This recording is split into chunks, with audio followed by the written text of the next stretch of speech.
चलिए देखते हैं हम लोग बायोलॉजी एक्सरसाइज 6। चैप्टर का नाम है आपका जनन। इंपॉर्टेंट चैप्टर है, लगभग इससे 3 से 4 नंबर का क्वेश्चन आ जाता है। 3 से 4 अंक क्वेश्चन आ जाता है। बहुत आसान चैप्टर है। इसमें कुछ हम प्रश्न बता देंगे डायरेक्ट ही, प्रश्न से ही आपको पूरा उतना में से आ जाता है। ठीक है, सबसे पहले देखते हैं हम लोग कि क्या है ये। तो देखिए जनन क्या है। जीव अपना अस्तित्व कायम रखने के लिए, कोई भी जीव अपना अस्तित्व कायम रखने के लिए, अपना अस्तित्व कायम रखने के लिए एक प्रक्रिया अपनाता है। इसी प्रक्रिया को क्या कहा जाता है? जनन कहा जाता है। इसी प्रक्रिया को क्या कहा जाता है? जनन कहा जाता है। अगर जनन की प्रक्रिया ना हो तो सृष्टि का आबादी ही रुक जाएगा, सब कुछ क्या हो जाएगा? खत्म हो जाएगा। देखे होंगे मैरिज होता है, मैरिज के बाद में फिर वो उनका वंश क्या होता जाता है? बढ़ता जाता है। तो वो किसके फलस्वरूप होता है? जनन के फलस्वरूप होता है। हम लोग एक एक छोटा छोटा धान रोप करके अब बहुत सारा क्या कर लेते हैं, वो धान वगैरह उगा लगते हैं। क्या किया जाता है उसमें? 1-1.5 किलो बिया डाला जाता है और फिर पूरा बहुत सारा 10-20 बीघा खेत वो क्या हो जाता है? रोपा जाता है। तो एक प्रक्रिया है ना बढ़ाने का, इसी प्रक्रिया को क्या कहा जाता है? जनन कहा जाता है। आजकल इतने पेड़ पौधे कट रहे हैं लेकिन उग भी तो रहे हैं, उग भी तो रहे हैं। तो किस प्रक्रिया द्वारा उगते हैं? सब जनन की प्रक्रिया द्वारा। तो जनन क्या है? जनन एक प्रक्रिया है जिसमें किसी भी जीव का आबादी कायम रहता है। आबादी अगर कायम रखना है तो जनन की प्रक्रिया क्या है? जरूरी है। अब एक बात और समझ लीजिएगा कि जनन जो है वो मनुष्य के जैव प्रक्रम का हिस्सा नहीं है। ये जैव प्रक्रम का हिस्सा नहीं है। जैव प्रक्रम से थोड़ा सा ये अलग होता है। जैव प्रक्रम से अलग का मतलब क्या हुआ कि जैव प्रक्रम किसको कहते हैं? जीव जीने के लिए जिन क्रियाओं का अनुसरण करते हैं उसे जैव प्रक्रम कहा जाता है। उसे जैव प्रक्रम कहा जाता है। जीने के लिए अगर उसमें से कोई भी क्रिया हटा तो आदमी मर जाएगा। जैसे श्वसन, पोषण, परिवहन और उत्सर्जन, ये जैव प्रक्रम का हिस्सा है।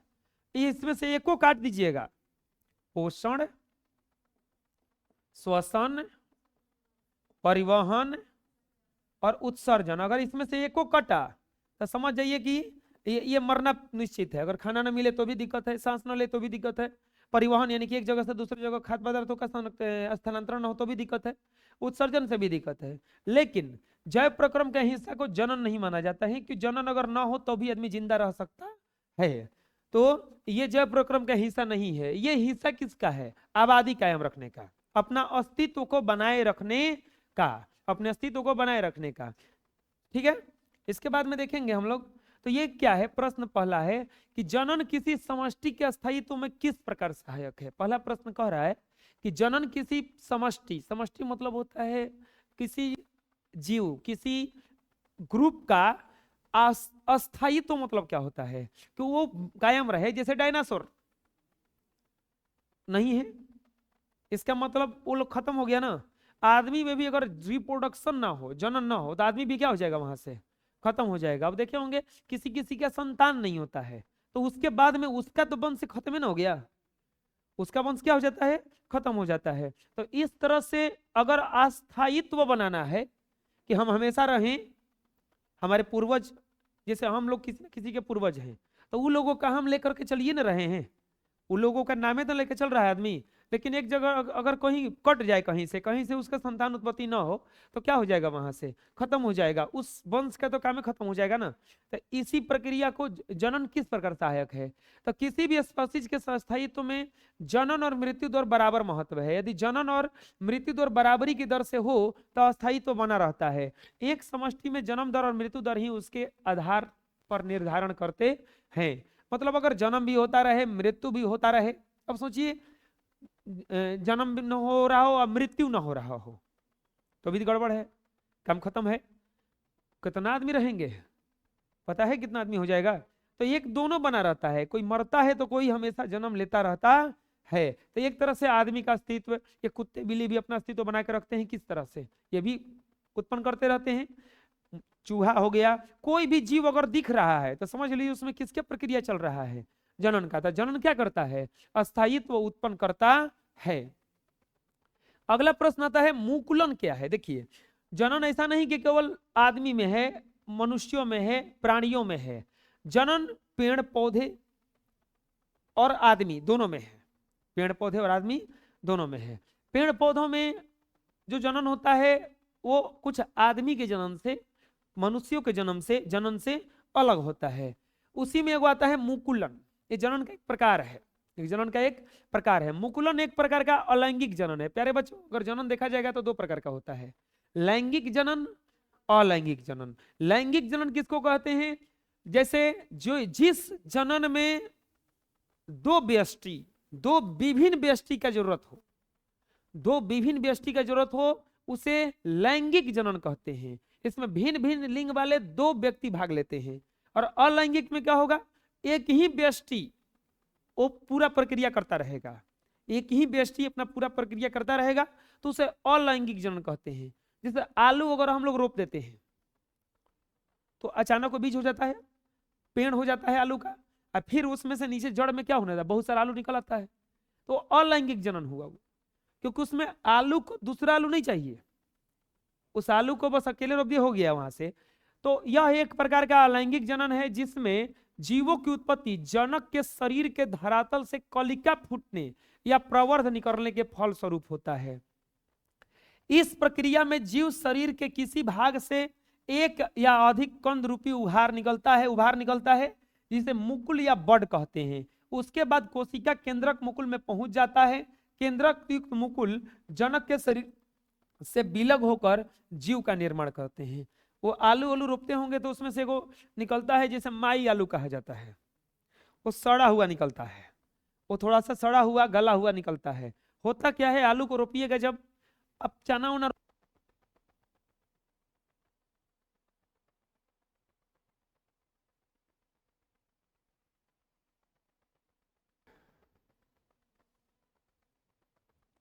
मुकुलन क्या है? तो अगर किसी पौधे से या जनक के शरीर से कोई प्रवर्ध फूटेगा, देखिए यहां पे ईख उख देखे होंगे, ईख में कहते हैं ना कि आदमी आंख है, अगर उसको रोप दीजिएगा ना वहां से तो निकल जाएगा, वहां से एक नया बीज बन जाएगा, एक नया पौधा बन जाएगा। तो यहां से देखिए निकलना चालू हुआ, थोड़ा सा निकला और ये एक नया बन जाएगा, ये धीरे धीरे कट जाएगा यहाँ से, और कटने के बाद यही क्या कहलाएगा? मुकुल है ये।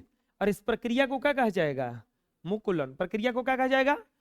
तो मुकुलन क्या है? एक प्रकार का अलैंगिक जनन है जिसमें जीवों की उत्पत्ति जनक के शरीर के धरातल से या कलिका फूटने से निकलता है। इसके फल स्वरूप इस प्रक्रिया में जीव शरीर के किसी भाग से कंद रूपी उभार निकलता है जिसे मुकुल या बड कहते हैं। उसके बाद जनक कोशिका केंद्रक मुकुल में पहुंच जाता है।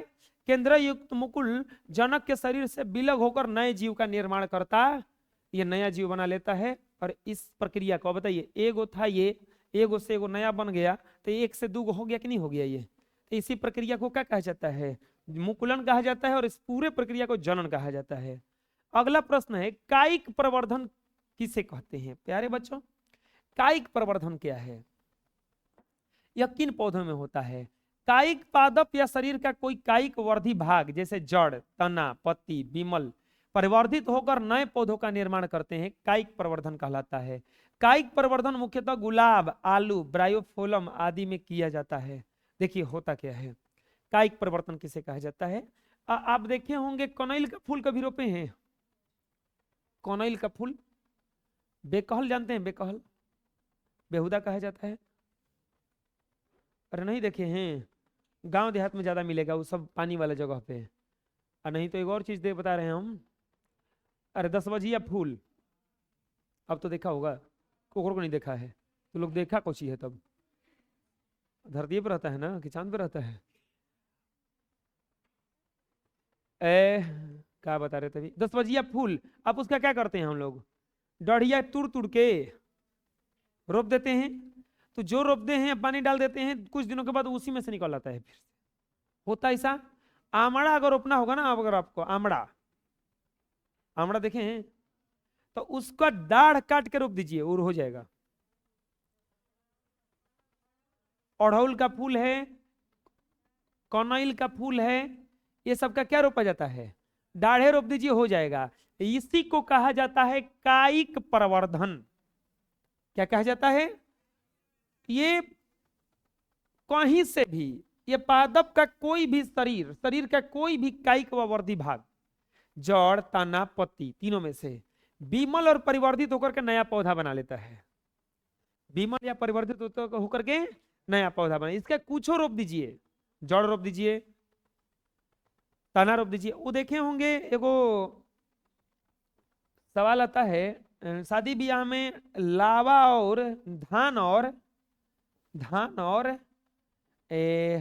ये घास होता है वो दूब का घास मिलाया जाता है। ये काहे मिलाया जाता है? ये तो कुछ वैज्ञानिक कारण है। दूब का घास के बारे में आप जान जाइए, वो काहे मिलाया जाता है ये पता नहीं काहे मिलाया जाता है, लेकिन हम थोड़ा मोड़ा रीजन जानते हैं इसका। दूब का घास एक ऐसा घास है कि इसको ले जाके घोंसला बना देगा, क्या कहा जाता है, चिड़िया इसका घोंसला बना दिया ले जाकर के ऊपर उठा करके पेड़ पे। अब बरसात का पानी मारेगा तो ठंडा हो जाएगा, हरा हो जाएगा वो, चाहे वो गिर गया ना अगर जमीन पे तो फिर से क्या हो जाता है, वो हरा हो जाता है, फिर से वो हरा हो जाता है। मोथा किसी खेत में हो जाए, मोथा देखे हैं, वो जल्दी खत्म नहीं होता है, मोथा जल्दी खत्म नहीं होता है। ईख रोप दीजिए, ईख जल्दी खत्म नहीं होता है, अगर छोड़ दीजिएगा तो वो अपने से क्या होता रहता है। हल्दी जल्दी खत्म नहीं होता है, वो अपने से क्या होता रहता है। ऐसा क्यों होता है? वो लोग में कायिक प्रवर्धन होता है। क्या होता है? कायिक प्रवर्धन। वो कुछ भी छूट जाएगा तो वहीं से उग जाएगा। ऐसे धान और दूब इसलिए मिलाया जाता है कि धान जो होता है, दूब इसलिए होता है ना कि मान लीजिए शादी ब्याह में इसलिए मिला जाता है कि दूब के जैसा इन लोगों का रिश्ता भी रहे, कितना झगड़ा हो, कितना मार हो, फिर बाद में कुछ दिक्कत हो तो हरा हो जाए। हम बोले हाँ, कितना इन लोगों में झगड़ा हो तो दूब के घास जैसा हो कि खोता भी लगाएगा ले जाके, और फिर बरसात का पानी आएगा तो फिर से हरा हो जाएगा। यानी कि लोगों में कितना झगड़ा होगा, मार काट होगा, फिर ये लोग अपने में एक हो जाए, इसलिए दिखाया जाता है कि देखो धान जैसा दूब जैसा रहना है। धान भी ऐसा है ना कि बरसात के दिन में, अभी धान काटते वक्त धान उसमें गिर गया होगा ना, वो अगले साल पानी में जम जाएगा, अगले साल क्या होगा, पानी में वो जम जाएगा। तो उसलिए धान मिलाया जाता है, गेहूं नहीं मिलाया, गेहूं सड़ जाता है। समझ में आ गया? चलिए छोड़िए, हम लोग वो नहीं सीख रहे हैं, हम लोग साइंस पढ़ रहे हैं, नोट शादी पढ़ रहे हैं। हाँ, कायिक प्रवर्धन को परिभाषित करें तो कायिक प्रवर्धन में क्या होता है? पादप का कोई शरीर, कोई कायिक भाग, जड़, तना, पत्ती विमल और परिवर्तित होकर के क्या बनाता है? एक नया पौधा बनाता है। क्या बनाता है? एक नया पौधा बनाता है। इसी को क्या कहा जाता है? कायिक प्रवर्धन कहा जाता है। मुख्यतः कहाँ कहाँ किया जाता है? गुलाब, आलू, ब्रायोफोलम आदि में किया जाता है। देखिए इसमें क्या हुआ कि ये कुछ पौधा था और यहाँ पर देखिए ये पौधा नीचे गिर गया, इसे गिर गया तो यहीं से क्या बना लिया? एगो जड़ बना लिया। यहीं से क्या बना लिया? एक जड़ बना लिया। आप एथु रुपए हैं कबो कोहड़ा हो रोपा जाता है, एगो कोहड़ा लौका रोपा है, कोई लौका रोपी है? उसका अगर डाढ़ है, जैसे लौका रोप दिए, यहाँ से निकल के ऐसे ऐसे जाएगा, अगर यहाँ पे मचान पान के आदमी ऊपर कर देता है, आप देखना यहाँ पे जड़ निकल आएगा, जहां जहां जमीन से स्पर्श करेगा वो और उसका नमी मिल जाएगा उसका, तो वहां से जड़ निकल आएगा।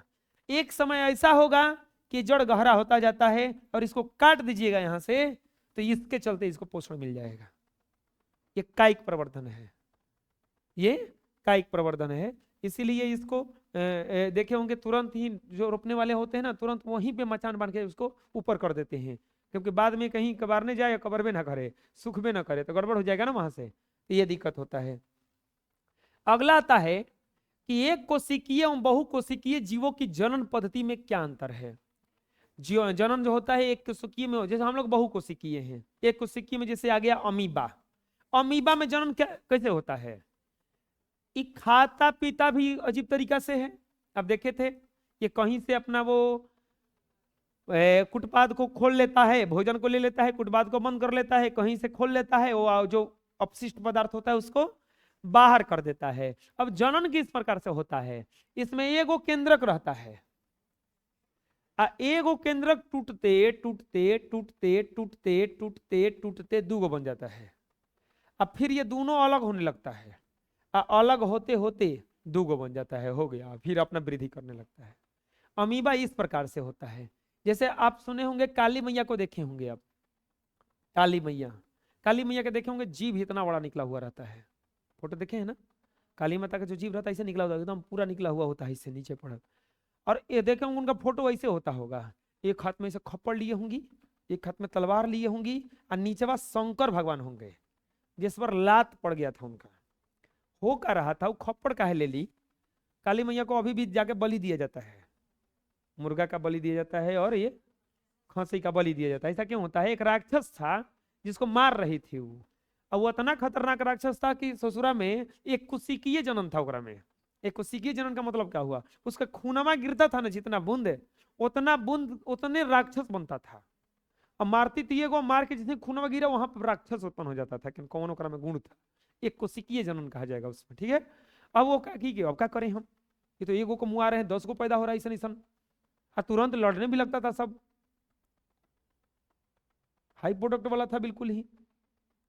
अब यहां पे क्या किया जाए उसको, तो उसको लिए वो क्या की कि एक लाई खप्पड़ उठा के अब मारती थी, खून में क्या करती थी, रोक लेती थी, फेंके कहां, पी जाती थी, क्या हो जाती थी, पी जाती थी। वो मारते काटते सभी को चली गई, अब रुकिए नहीं रही थी, अब बढ़िया बढ़िया आदमी को मुआने लगी। तब वहां पे भगवान बोले कि इनको रोकना कैसे है, तो अब अगवा जिला पर तो मुड़ी ना काट देंगे। शंकर जी जाकर उनके रास्ते में क्या कर गए, सो गए। तो नहीं, आदमी चलते चलते रहता है तो लात पड़ गया उन्हीं पे, लात पड़े तो नीचे देखिए कि अरे भगवान शंकर, तो जीव निकाल ली, तब नहीं कोई फोटो खींच लिया उसी समय उसी समय फोटो खींच लिया, और वही फोटो आज तक चल रहा है। तो उन लोगों में, खैर उन लोगों को छोड़ो, हम लोग भगवान की तरफ नहीं जाते हैं, हम कायिक परवर ये बता रहे थे। वो एक कोशिकीय जनन, अब जो राक्षसवा जन्म ले रहा था उसमें कौन सा जन्म कहा जाएगा, एक कोशिकीय ना, तभी तो वो क्या हो रहा था, खून गिर रहा था, उसी से राक्षस बन गया, खून गिरा उसी से क्या बन गया, राक्षस बन गया। तो इसी तरह से ये एक कोशिकीय जीवों में जनन कैसे होता है, देखिए अंतर पूछ रहा है क्या है। एक कोशिकीय वाला जो भी होता है, जैसे पेड़ पौधे हो गए, आलू हो गए, सब कुछ एक कोशिकीय है, इन लोगों में विभिन्नता नहीं होता है उतना, इस सब में विभिन्नता नहीं होता है। लेकिन आदमी के देख लो, आदमी के संरचना में, शरीर में, लिंग में, सब में परिवर्तन आ जाता है, सब में परिवर्तन आ जाता है। तो ये हम लोग बहुकोशिकीय हैं, हम लोगों में जो गुण आता है वो डीएनए के कारण बनता है। डीएनए में हो सकता है थोड़ा सा भी चेंजिंग हो, तो बस आने वाले संतान में क्या हो जाएगा, चेंजिंग हो जाएगा, विभिन्नता आप लोग पढ़ चुके हैं। तो उसी प्रकार इसमें से भी होता है। एक कोशिकीय जीव अधिकतर विखंडन, मुकुलन, पुनर्उद्भवन, बहुखंडन आदि विधियों से जनन करते हैं। बहुखंडन किसको कहा जाता है, देखिए इसके लिए फिर हम लोग तो थोड़ा सा चलते हैं रामायण महाभारत में, कई कई महाभारत में चलते हैं, महाभारत में नहीं, इसमें चलते हैं, महाभारत में चलते हैं। क्या नाम था उसका, वो पटिया बांधी थी, गंधारी, गंधारी, गंधारी के 100 गो का तरीका था ना, 100 गो पुत्र था, 100 गो पुत्र को जन्म नहीं दी थी वो कहा जाता है कि उसका पुत्र नहीं हो रहा था, क्योंकि पांडव का पुत्र पहले हुआ था, युधिष्ठिर बड़ा था, दुर्योधन छोटा था। तो हुआ क्या था ना कि उसके एक बार पेट में, गर्भ में जब उसका कुछ था, तो पेट में बहुत ज्यादा दर्द हुआ, तो उस समय ज्योतिष थे, उसका जांच करके बताए, जैसे अभी अल्ट्रासाउंड होता है, ज्योतिष की जांच करके बताए कि ये बच्चा नहीं है, एक गठरी है आपके पेट में कुछ। तो उसको गुस्सा में क्या की थी ना, वो पेटवे पे बहुत ज्यादा मारी थी गुस्सा से कि मरो इसी में, मरो। तो वही का तो 100 गो टुकड़ा में क्या हो गया था, विखंडित हो गया था 100 गो टुकड़ा में। अब फिर उसको कैसे भी निकाला गया, निकाल के लेकर पानी में फेंका गया, तो वो सब रूप बना लिया, वो सच में बन गया। तो इसी को कहा गया बहुखंडन। एक से टूट करके क्या हो गया, 100 गो हो गया, तो उसी में से हुआ बहुखंडन। ये पुराणों में है, ये मतलब हमारा भी पढ़ा हुआ है, ये पूरा कितना सत्य है हम भी नहीं जानते हैं, हमको बहुखंडन समझाना था। तो एक टूट करके कितना हो गया, बहुत ज्यादा हो गया। तो इसी चीज को क्या कहा जाता है, बहुखंडन। तो एक कोशिकीय जीवों में या तो विखंडन, विखंडन मतलब एक से टूट करके 2 गो बनेगा, एक से टूट करके को बनेगा। मुकुलन तो देखे आप लोग, कहीं ना कहीं से कली निकल आती है, उसमें से हो जाता है। पुनरुद्भवन, पुनरुद्भवन में क्या होगा जानते हो, पुनरुद्भवन में समझा देते हैं। अगर मान लो कि इसे काटोगे, तो काटोगे ना, तो दोनों अलग अलग काट दो आप ऐसे, वो दोनों अलग अलग जीव बन जाएगा, तो इसको कहा जाता है पुनरुद्भवन। बहुखंडन क्या कहता है, एक से बहुत ज्यादा जीव उत्पन्न हो जाए तो उसी को क्या कहा जाता है? बहुखंडन। बहुकोशिकीय जीवों में जनन की क्रिया जटिल होती है।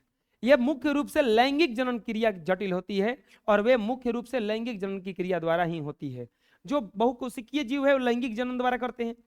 आप लोग को पता है आदमी से ज्यादा हम लोगों के यहाँ प्रजाति दूसरे दूसरे जीवों का है। क्यों है? क्योंकि वो लोग सब ज्यादातर एक कोशिकीय, जैसे बैक्टीरिया हो गया, जीवाणु हो गया, सब बहुत ज्यादा होता है। क्यों? क्योंकि ये लोगों में एक कोशिकीय जनन होता है। एक कोशिकीय जनन में एक बार में ये हजारों बच्चे जन्म दे सकते हैं। लेकिन अगर मनुष्य है तो मनुष्य का जो जनन होता है वो लैंगिक जनन से होता है। दो व्यष्टि भाग लेते हैं तो उसमें एक बार में एक ही या दो बच्चे जन्म लेते हैं, ज्यादा से ज्यादा। वो दो बच्चे बहुत क्रिटिकल स्थिति में होते हैं, एक बच्चे जन्म लेते हैं। तो ये जो जटिल, बहुत जटिल क्रिया है और ये जो है आसान क्रिया है। इसमें सरलता से कोशिका के विभाजन के द्वारा जनन कर सकता ही है। इसको तोड़ने में कोई ज्यादा इसको झंझट नहीं होता है, ये खुद ही खुद तोड़ लेता है। ये कायिक प्रवर्धन है। इसमें देखिए पतों से ही निकल गया ना। इसके बाद ये देखिए आलू से ऐसे निकलता है। आलू आप रोपिएगा, उसको उखाड़िएगा ना तो ऐसे इसमें से क्या निकलता है? कली निकलता है, निकल करके हो जाता है ईंक। देखिए ईंक में भी कायिक प्रवर्धन होता है। कली निकलता है ना, वो क्या कहा जाता है? रोप दीजिएगा तो ईंख में आंख नहीं होता है यहाँ पे, तो उसी में से निकलता है। ये ब्रायोफिल्म का पत्ती है। देखिए इसमें से पौधा निकल जाता है। पत्ती जमीन पे गिरेगा ना तो इसमें से क्या निकलता है? पौधा निकलता है। अगला आता है परागकण से। परागण से आप क्या समझते हैं? नर जनन अंग से परागण का गमन मादा जनन अंग पर होना परागण कहलाता है। इसमें कीड़े, जानवर, हवा, पानी सहायक होते हैं। परागण दो प्रकार का होता है, स्वपरागण और पर परागण। समझिएगा यहाँ पे देखिए, ये फूल का पूरा भाग है। फूल में भी लैंगिक जनन होता है। फूल में भी लैंगिक जनन होता है। देखिए यहां पे ये वर्तिकाग्र, ये वर्तिका और ये अंडाशय। समझिएगा यहाँ पे देखिए, फूल में दो भाग होता है, मादा जननांग, नर जननांग। मादा जननांग, नर जननांग। देखिए यहां पे होता है पराग कोश। अभी कबीली का दिन है मटर का। मटर देखे होंगे, तोरी देखे होंगे, सरसों बहुत ज्यादा फुलाता है, सब बहुत ज्यादा फुलाता है। मटर देखिएगा जा करके ना, तो बहुत ज्यादा फुलाता है। फुलवा कभी भी देखिएगा तो ऐसा नहीं होता है। देखिए ध्यान से, ऐसे है ना, ये देखिए ये इधर बैठा है, इस पे भौरा बैठा है यहाँ पे, तो इस तरह से कुछ होता है। ये इसी में समझिए ना, ये वाला जो भाग है नर जननांग को पुमंग कहा जाता है। क्या कहा जाता है? पुमंग। इसी को कहा जाता है पुंकेसर। पुंकेसर क्या है? कभी भी फूल का जो भाग होता है, देखिए ऐसे होगा, पक्का एकदम बता रहे हैं ऐसे। ये चारों तरफ से एगो हल्के पदार्थ का पतई जैसन होगा, अब बीचवा में कठोर होता है। बीचवा में क्या होता है? कठोर होता है। इसको जब छुइएगा तो कुछ लगता है, कुछ लगता है। जी पराग कण कहलाता है। क्या कहलाता है वो? पराग कण। यही उड़ करके यहां पड़ना चाहिए। अब यहां पे पड़ेगा तो ये नर भाग है। कौन सा भाग है? नर भाग है। और ये वाला जो भाग होता है मादा भाग होता है, जिसे वर्तिकाग्र कहा जाता है। ये यहां से होते हुए यहां पर पहुंचता है और ये जैसे फिर बीज फूटना शुरू होता है। कोहड़ा चाहे लौका रोपिएगा ना अगर, तो देखे होंगे पहले फूल होता है। वो पहले क्या होता है? फूल। चाहे कोहड़ा का भी फूले होता है। वह फूलवा का कितना भी तोड़ तोड़ के या क्या बना देता है? पकौड़ी बना देता है। तो पकौड़ी अगर बन गया तो समझ लो वो हो नहीं पाएगा। अब वो फूलवा देखिएगा अगर कोहड़वा का, तो कुछ एकदम सही बता रहे हैं हम, ऐसा होता है। अगर देखा होगा, देखा भी होगा, ऐसे कुछ होता है, कमल के फूल जैसा होता है। ऐसे ऐसा ही होता है ना, ऐसे। तो उसमें नीचवा देखिएगा, कभी नहीं देखोगे तो नीचवा देखिएगा, यहाँ पे कुछ रहता है अंदरवा, एक ऐसे निकला रहता है, निकला। तो वो जो निकला हुआ रहता है ना, वही है मादा भाग उसका। जो कोरवा कोरवा है वो नर भाग है। कोरवा कोरवा को कहा जाता है पुंकेसर। ये वाला जो भाग निकला हुआ है इसी को कहा जाता है वर्तिकाग्र। अब वो जाके कहीं से जुड़ा होगा, जुड़ा रहता है, वहां पर होता है अंडाशय। क्या होता है? अब हम लोग क्या करते हैं, चाहे ये लोग देखो बताते हैं, अगर आप फूल को हवा पानी नहीं दोगे तो वो फूल बन में नहीं करेगा, टूट के गिर जाएगा। क्योंकि ये जो यहां पर कण है, फूल में अलैंगिक क्रिया नहीं है, अलैंगिक जनन नहीं होता, लैंगिक जनन होता है। यहां से उड़ करके ही जाना चाहिए, यहां से उड़ करके जाना चाहिए। आता कैसे है, जाके ऊपर मधुमक्खी बैठेंगी, कीड़ा मकोड़ा बैठेगा, कोई पक्षी बैठेगी, उसके पैरवा में लग जाएगा, अगर गलती से उड़ेगी तो उड़ के अगर हल्को सा पे गिरा तो अब यहाँ पे जनन का क्रिया इसका हो गया, जनन का क्रिया इसका संपन्न हो गया। नहीं तो आदमी ही जाएंगे, चाहे हवा बहेगा, हवा बहेगा जोर जोर से तो हवा बहेगा तो उड़ेगा, उड़ करके दूसरों फूल के आगे पड़ जाना चाहिए उस पर, इस फूल का भी दूसरे में जाके पड़ सकता है, सब एक है। अगर पड़ गया तो वहां से होगा, और नहीं होगा, अगर नहीं पड़ा तो वो फूल बनेगा ही नहीं, वो फल बनेगा ही नहीं, क्या हो जाएगा, वो खत्म हो जाएगा वहां से। तो ये नर का जो भाग होता है वो क्या कहलाता है, पुमंग कहलाता है। क्या कहलाता है, पुमंग। और मादा का जो होता है क्या होता है, जयांग कहलाता है, नहीं तो वतिकाग्र कहला जाता है। ये बीच वाला भाग क्या है, वतिकाग्र है। नर का जननांग जो होता है फूल में, वो पूरा भाग को पुंकेसर कहा जाता है, पुमंग कहा जाता है, पुंकेसर कहा जाता है। ये देख रहे हो ना, इसे फूटा हुआ है, और फिर जा करके लास्ट में यहाँ पे बैठ जाएगा कुछ हो, तो ये यहाँ पे चला जाएगा, यहाँ से कहाँ चला जाएगा, ये अंडाशय में, यहीं से फूटना ये शुरू होगा। जामुन उमुन देखे होंगे फूलाता होगा, पहले जामुन उमुन फूलाता होगा। अब ऐसा नहीं कि बहुत जोर जोर से बह जाए तो खत्म हो जाएगा, ये भी बहुत जोर जोर से बह जाए ना तो भी खत्म हो जाएगा। हर चीज में होता है ये, जिसमें फूल लग रहा है। ठीक है, अगला है बीजाणु जनन से जीवों को क्या लाभ है। हाँ, इसमें बताए नहीं हम। परागण कितने प्रकार से होता है, 2 प्रकार से है। बोलिएगा स्व परागण क्या होगा, पर परागण क्या होगा। अगर अपने से पड़ गया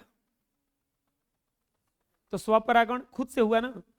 अगर कोई पक्षी बैठी, कोई मधुमक्खी बैठी, कोई मक्खी बैठी, कोई तितली बैठी, तो इससे अगर हो गया तो इसी को क्या कहा जाता है, पर परागण। क्या कहा जाएगा इसको, ये जरूरी नहीं है कि इसी पर बैठेगी, ये किसी की भी, इसके कैटेगरी का, इसके कैटेगरी का किसी भी फूल पे बैठी, अब फूल पे बैठ करके मान लो कि जब बहुत सारा फूल था, हे पे बैठी है, हे पर से जाके हे ने आई, हेकरा में पड़ गया तो ये हो जाएगा।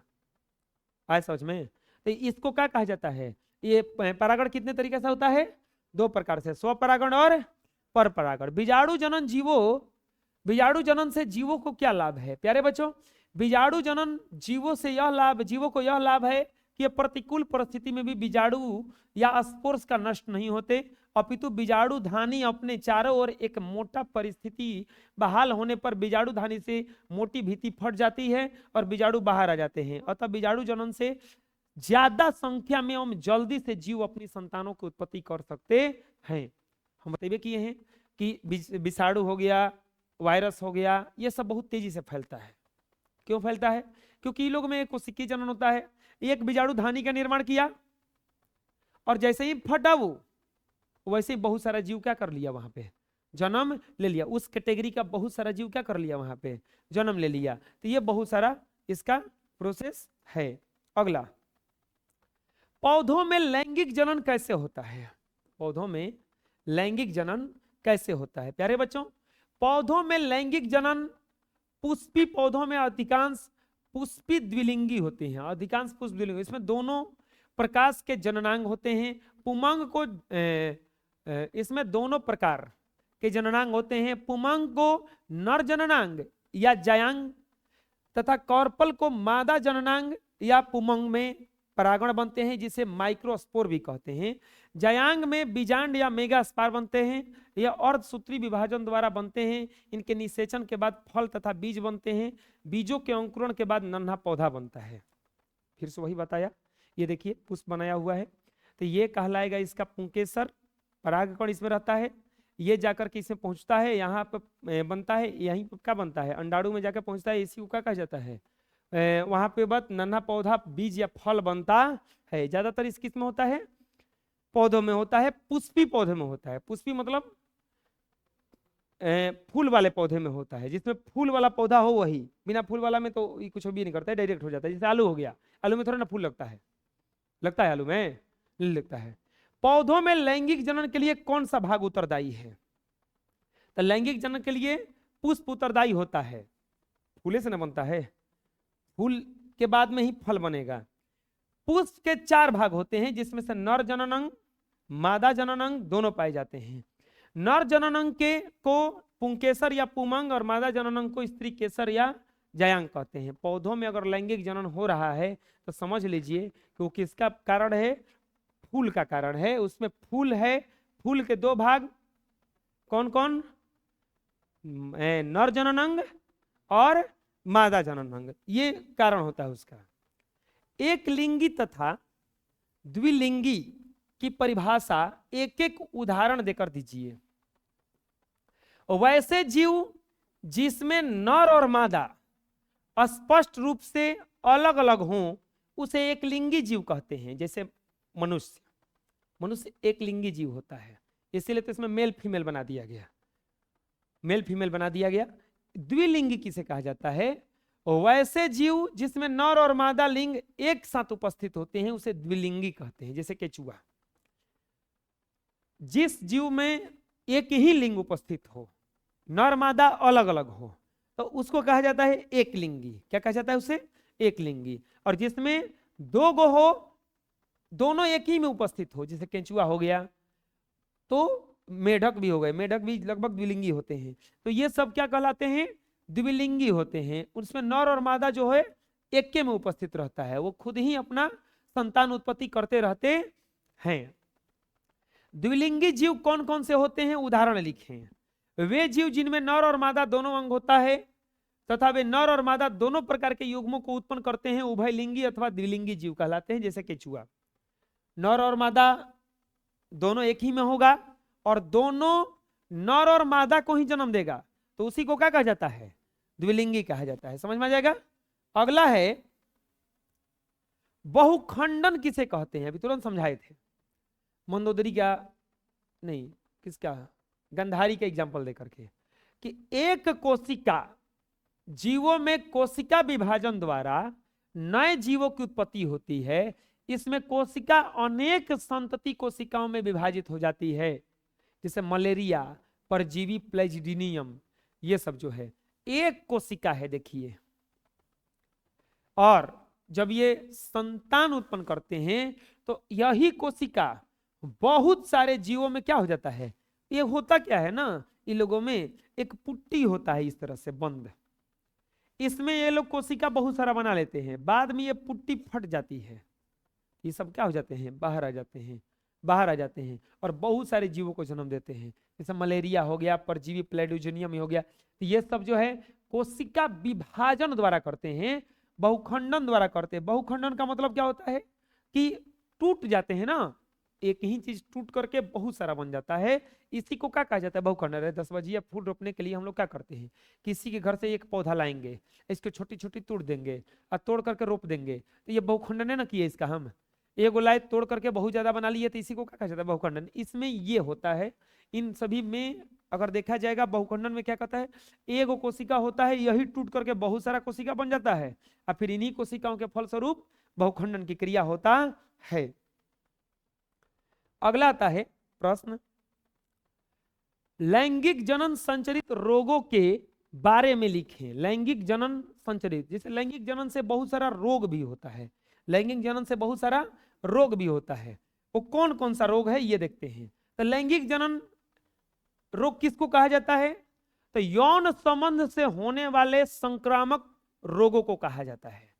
जो लैंगिक जनन संचरित रोग हैं, ये जनन संबंधी रोग हैं, ये जनन के कारण ही उत्पन्न होता है। यह रोग कई तरह के रोगाणुओं जैसे बैक्टीरिया, वायरस, परजीवी, प्रोटोजोआ, ईस्ट जैसे सूक्ष्म जीवों द्वारा होता है।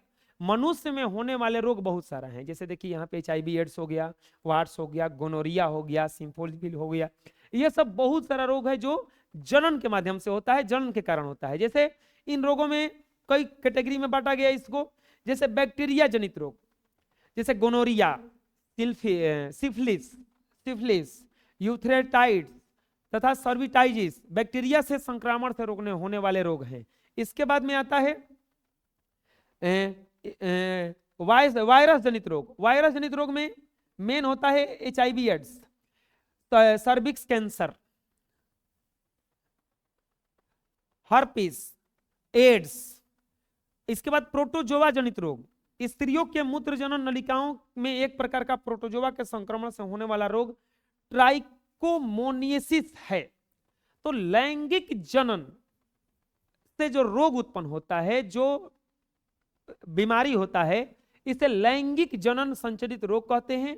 इस रोग में बहुत सारा रोग है, जैसे ये रोग कुछ होता है बैक्टीरिया के द्वारा, कुछ होता है वायरस के द्वारा, और कुछ होता है प्रोटोजोआ के द्वारा। बैक्टीरिया द्वारा रोग में जैसे गोनोरिया आ जाएगा, सिल्फिस आ जाएगा, ये यूथेराइटिस आ जाएगा।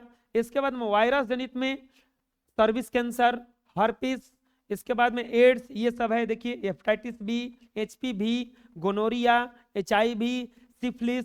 तो ये सब जो रोग है ये किसके द्वारा होता है? ये कौन सा रोग कहलाता है?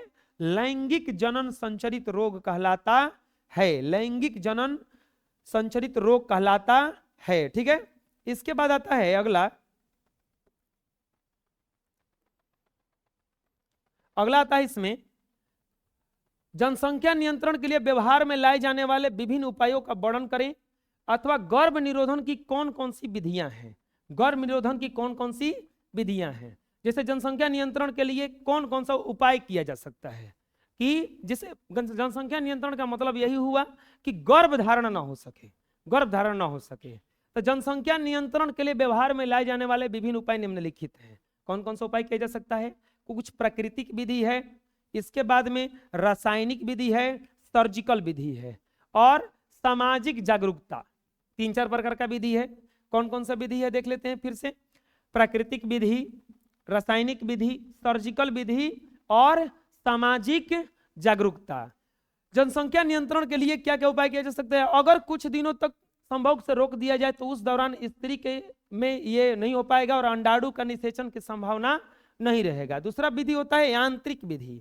दूसरा विधि होता है यांत्रिक विधि, जैसे कि कुछ इस तरह कुछ प्रोडक्ट भी आता है जिसको यूज करने से ये सब बच जाएगा। जैसे स्त्रियों के लिए डायाफ्राम आता है, कॉपर टी आता है, लूप जैसी परिवार नियोजन के साधन उपलब्ध है। इसके बाद आता है रासायनिक विधि। कुछ विधि ऐसा भी होता है जिसमें रसायन का प्रयोग करने से भी ये जनसंख्या नियंत्रण हो सकता है। इसके बाद होता है सर्जिकल विधि। इसके अंतर्गत पुरुष नसबंदी किया जाता है और स्त्रियों में होने वाली इस प्रकार की क्रिया को शल्य क्रिया या स्त्री नसबंदी कहा जाता है। और सामाजिक जागरूकता, जनसंख्या वृद्धि का मानव समाज पर प्रभाव, इसके नियंत्रण के लिए विभिन्न साधनों का उपयोग कर प्रचार, समाचार पत्रों, पत्रिकाओं, दूरदर्शन, पोस्टर, अन्य प्रचार के सशक्त माध्यमों द्वारा किया जाने से जनसंख्या नियंत्रण के प्रति मानव की जागरूकता बढ़ेगी। तो जनसंख्या नियंत्रण की बहुत सारी विधियां हैं, जिसमें से जैसे एक प्राकृतिक विधि, जैसे कि एक निश्चित डेट होता है जिसमें कोई भी फीमेल जो है गर्भ धारण करती है, अगर उस डेट के अनुसार वहां पर रोक दिया जाए, कुछ भी ना हो तो वो रुक जाएगा। इसके बाद में यांत्रिक विधि। यांत्रिक विधि में उसमें कोई ऑपरेशन नहीं होता है, डायरेक्ट ये कुछ यूज किया जाता है। इसके बाद में रासायनिक। सर्जिकल विधि में क्या किया जाता है, जैसे ये होता है इस तरह से कुछ अंडाणु, और यहाँ पर तो सर्जिकल विधि में क्या किया जाता है कि यहां से इसको काट दिया जाता है, काट करके इसको कुछ बांध दिया जाता है, काट करके इसको कुछ बांध दिया जाता है। यहाँ पे देखिए, तो जैसे ये अंडाणु यहाँ पे होता है, ये अंडाणु को काट करके यहीं से कट करके इसको अब बांध दिया जाता है। तब बांधने के कारण ये सर्जिकल विधि कहलाता है। ये प्रोसेस पूरा चलता रहता है, ये गर्भाशय कहलाता है यहाँ से। तो ये जो होता है ये अंडाणु निकल करके इसमें ना पहुंचे, ये सर्जिकल विधि कहलाएगा।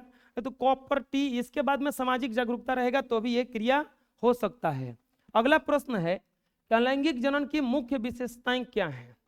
अलैंगिक जनन की मुख्य विशेषताएं हैं कि अलैंगिक जनन से पैदा होने वाले संतानें अनुवांशिक गुणों में ठीक जनकों की तरह होती है। जैसे ये लैंगिक जनन में जो विभिन्नता उत्पन्न हो जाता है, अलैंगिक जनन में क्या है?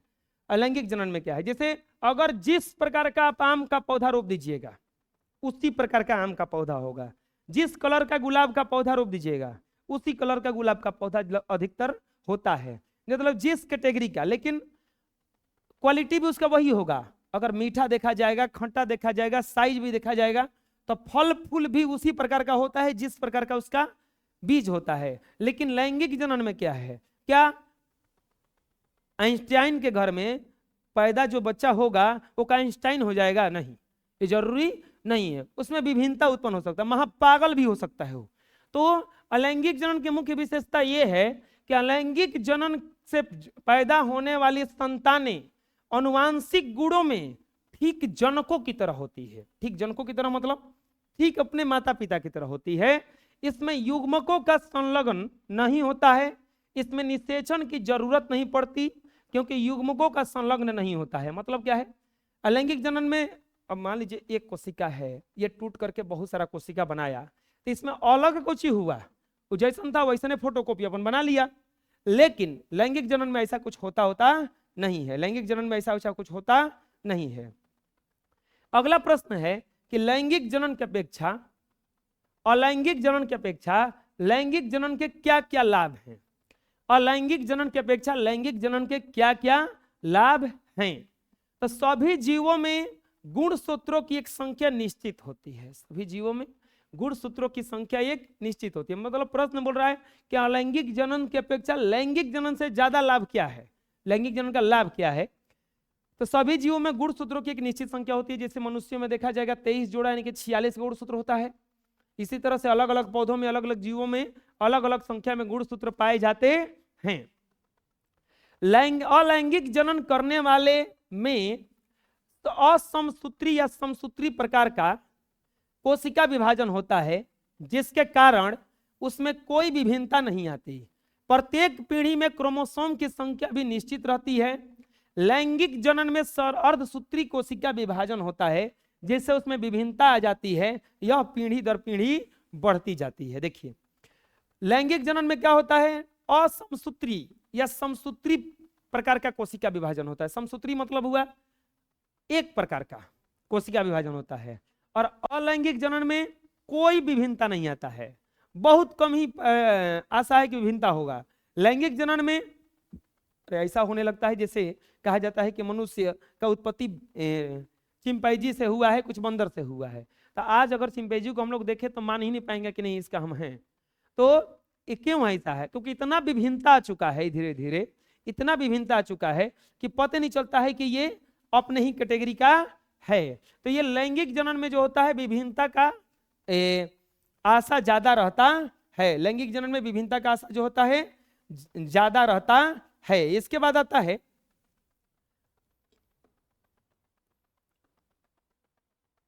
नर जनन तंत्र के सभी संरचनाओं के नाम लिखिए। नर जनन तंत्र के सभी संरचनाओं के नाम लिखिए। तो नर जनन तंत्र में निम्नलिखित संरचनाएं पाई जाती हैं। दो वृषण, नर जनन तंत्र, मादा जनन तंत्र। जनन तंत्र मनुष्यों में अगर देखा जाएगा दो गो होता है, एगो नर होता है और एगो जनन तंत्र होता है जो मादा होता है। तो ये दोनों के संरचना में बहुत ज्यादा का अंतर है। नर जनन तंत्र में पूछता है कि क्या क्या होता है, दो वृषण होता है, दो अधिवृषण होता है, दो शुक्रवाहिनी होता है, दो शुक्राशय होता है, एक मूत्र मार्ग होता है और एक शीशन होता है। ये अलग अलग होता है सब। देखिए दो वृषण, दो अधिवृषण। दो वृषण का मतलब क्या हुआ, इसमें दो अंडाणु वृषण होता है, इसके ऊपर यहां पर दो गो अधिवृषण होता है। ये दो गो जाकर के जुड़ा रहता है, दो गो जाके जुड़ा रहता है, जिसको शुक्रवाहिनी कहा जाता है। इसी में शुक्राणु बनता है, इसी में शुक्राणु बनता है, जिसको इंग्लिश में स्पर्म कहा जाता है, स्पर्म कहा जाता है। शुक्राणु बनता है, शुक्राणु और अंडाणु का ही निषेचन होता है तो वो ये संतान उत्पत्ति होती है, शुक्राणु बनता है। ये शुक्राणु को बहने के लिए एक नली की आवश्यकता होती है, इसी नली को कहा जाता है शुक्रवाहिनी। शुक्रवाहिनी इसके बाद में एक मूत्राशय यहाँ पे होता है जिसको ब्लेडर कहा जाता है, और मूत्राशय जाकर के जुड़ा रहता है मूत्र मार्ग से, उसी को कहा जाता है मूत्र मार्ग, और इसी को शीशन भी कहा जाता है। इस तरह से तो नर जनन तंत्र में कौन कौन सा संरचना पाया जाएगा, दो गो वृषण पाया जाएगा, दो गो वृषण पाया जाएगा, दो गो अधिवृषण पाया जाएगा, दो गो अधिवृषण एक ऊपरा होता है। इसी दोनों जब दो गो हो गया तो दो गो यहाँ पे शुक्रवाहिनी होगा, दो गो शुक्राशय होगा, इसको बहवा करके ले जाने के लिए यहाँ पे जाके जमा होता है, और फिर यहाँ से जा करके ये निकल करके ये मूत्र मार्ग और स्पर्म निकलने का जो मार्ग होता है एक ही होता है, इसी से ये निकल करके कुछ आता है, इसी से निकल करके कुछ ये आता है।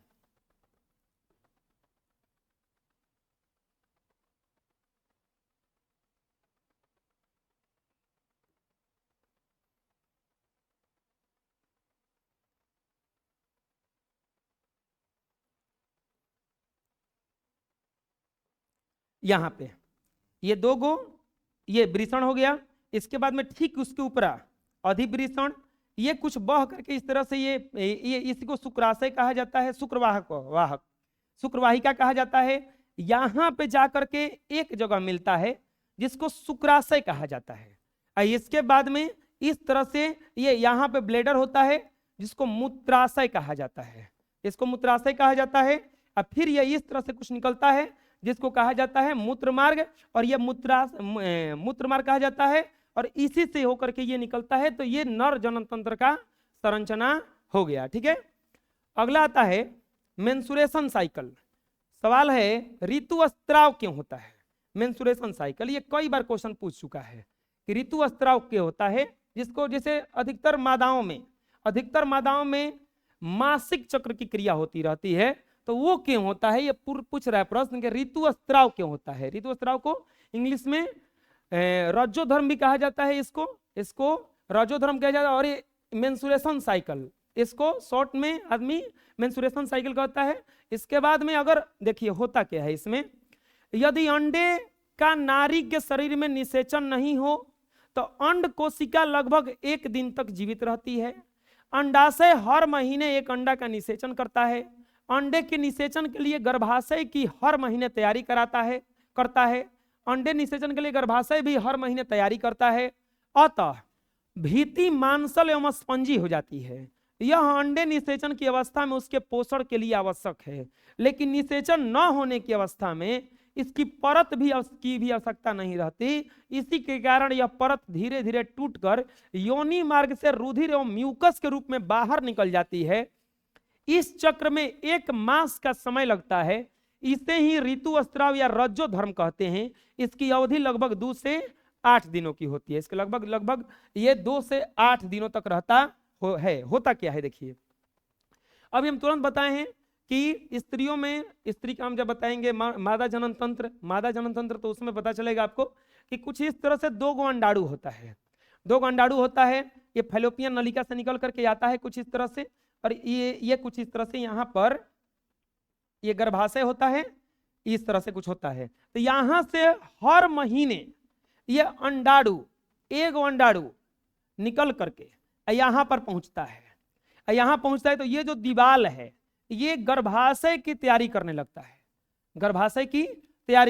है। अगर इस तरफ से इसको अगर स्पर्म मिल जाए, इस तरफ से स्पर्म मिल जाए, तो ये अंडाणु का से संपर्क कर लेगा। इसी क्रिया को निषेचन कहा जाता है। क्या इसको निषेचन कहा जाएगा? अगर निषेचन हो गया तो ये धीरे धीरे भ्रूण बनने लगेगा, जिसको ये संतान बनने लगेगा। अगर नहीं मिला इसको स्पर्म, अगर स्पर्म नहीं मिला तब क्या होगा इसमें, ये अब इसका काम नहीं है। और जब इसका काम नहीं है तो ये दीवाल बना है इसका भी कोई काम नहीं है, तो ये दीवाल फिर टूटना चालू हो जाता है और टूट करके म्यूकस और रक्त के रूप में बदल जाता है। यही फिर हर 28-29 दिन पे ये गिरने लगता है, बाहर होने लगता है। इसी क्रिया को कहा जाता है ऋतुस्राव या रजोधर्म। ये हमेशा चलता रहता है। ये आपका 12-13 वर्ष के उम्र के बाद ये यौवनारंभ, प्यूबर्टी के बाद ये चालू हो जाता है। अगर देखा जाएगा मेंस्ट्रुएशन साइकिल तो कुछ इस तरह से होता है। यहाँ पे ये अंडाशय हो गया, ये पूरा, ये दोनों अंडा हो गया। यहाँ पे स्त्रियों का जनन अंग है, ये अंडाशय है। ये फैलोपियन नलिका इसको कहा जाता है। ऑब्जेक्टिव ये आता है हमेशा कि अंडाशय किस नलिका से होकर के गर्भाशय में पहुंचता है, किस नलिका से होकर के गर्भाशय में पहुंचता है, तो फैलोपियन नलिका से। यहां से निकला ये, शुरुआत देखिए यहां से होता है, ये यहां से कुछ इस तरह से रहता है। ये धीरे धीरे दीवार का निर्माण करता है। ये दीवार कुछ इस तरह से हो जाता है। अगर ये दीवार में इसको स्पर्म नहीं मिला कहीं से, तो फिर ये टूट करके यहां से निकलने लगता है। इसी क्रिया को रजोधर्म या ऋतुस्राव कहते हैं। इसी क्रिया को रजोधर्म या ऋतुस्राव कहते हैं। और ये क्रिया हर 28 दिनों पे चलता रहता है। ये क्रिया जो है हर 28 दिनों पे चलता रहता है। ठीक है, अगला प्रश्न आता है कि गर्भ निरोधक युक्तियां अपनाने के क्या कारण हो सकते हैं। गर्भ निरोधक युक्तियां अपनाने के क्या कारण हो सकते हैं, कि गर्भ निरोधक युक्ति अपनाने का कारण क्या हो सकता है? तो यहाँ पे अगर देखा जाएगा, अगर मनचाहे समय तक गर्भाशय को रोकने के लिए ही गर्भ निरोधक युक्तियां अपनाई जाती हैं। अगर अब जैसे नहीं चाहिए संतान वगैरह, तो वहां पे गर्भ निरोधक युक्तियां अपनाई जाती हैं कि नहीं संतान वगैरह नहीं चाहिए। अगर देखा जाए तो पति पत्नी के लिए अपने द्वारा उत्पन्न की गई संतानों के उचित लालन पालन, उनको शिक्षा का उचित प्रबंधन, उनको आवश्यक शुभ सुख सुविधा देने के लिए जरूरी है कि उस परिवार में सदस्यों की संख्या सीमित होनी चाहिए, कि कम सदस्य रहेगा तो उसको लालन पालन करने में, पोसने पालने में उतना दिक्कत नहीं होगा। इसके लिए कारगर योजना की जरूरत होती है, जिसे परिवार नियोजन या फैमिली प्लानिंग कहते हैं।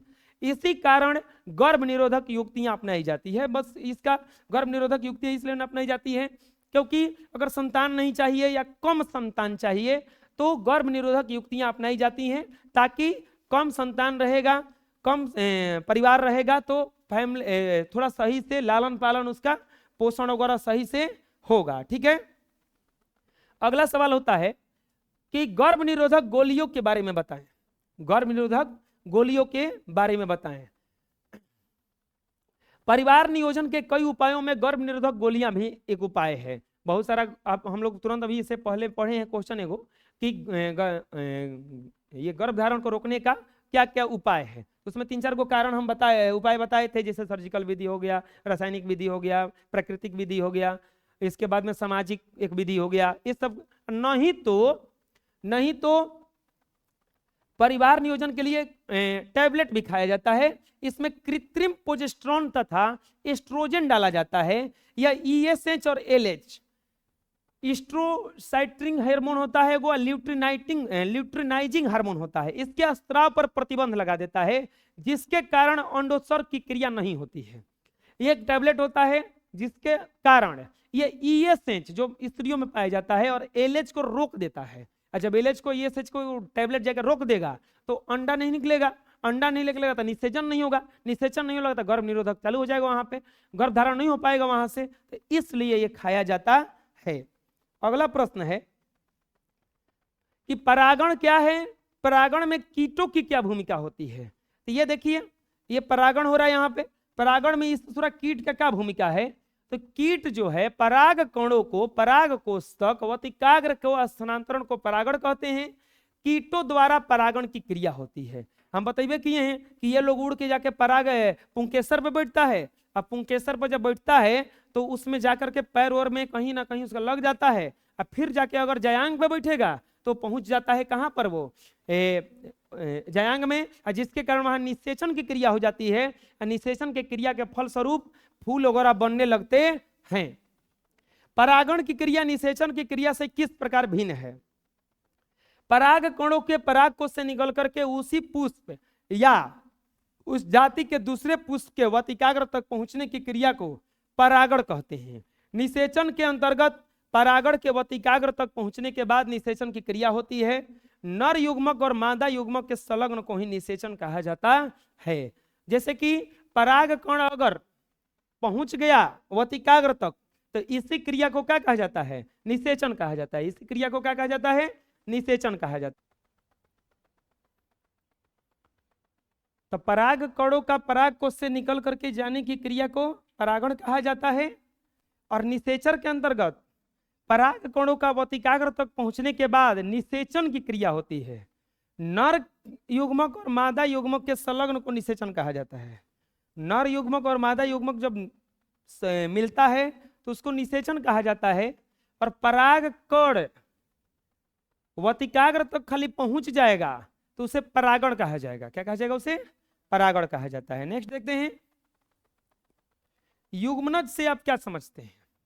युग्मनज से आप क्या समझते हैं। परिपक्व शुक्राणु और अंडाणु में पूरी तरह मिलकर युग्मनज का निर्माण करते हैं। देखिए, जो ये मादा से निकला हुआ अंडाणु है, ये मादा से निकला हुआ अंडाणु है, और ये स्पर्म होता है। स्पर्म कुछ इस तरह से होता है, स्पर्म कुछ इस तरह से होता है। इसमें पूंछ पाए जाते हैं, स्पर्म में पूंछ पाए जाते हैं। ये कुछ इस तरह से होता है। पूंछ क्यों होता है? क्योंकि इसे आगे बढ़ना होता है। अंडाणु जो होता है ये अंडाशय से निकल करके अब बस गर्भाशय तक फैलोपियन नलिका से होते हुए क्या करता है? आ जाता है। फैलोपियन नलिका से होते हुए क्या करता है? ये आ जाता है। फिर से बता रहे हैं,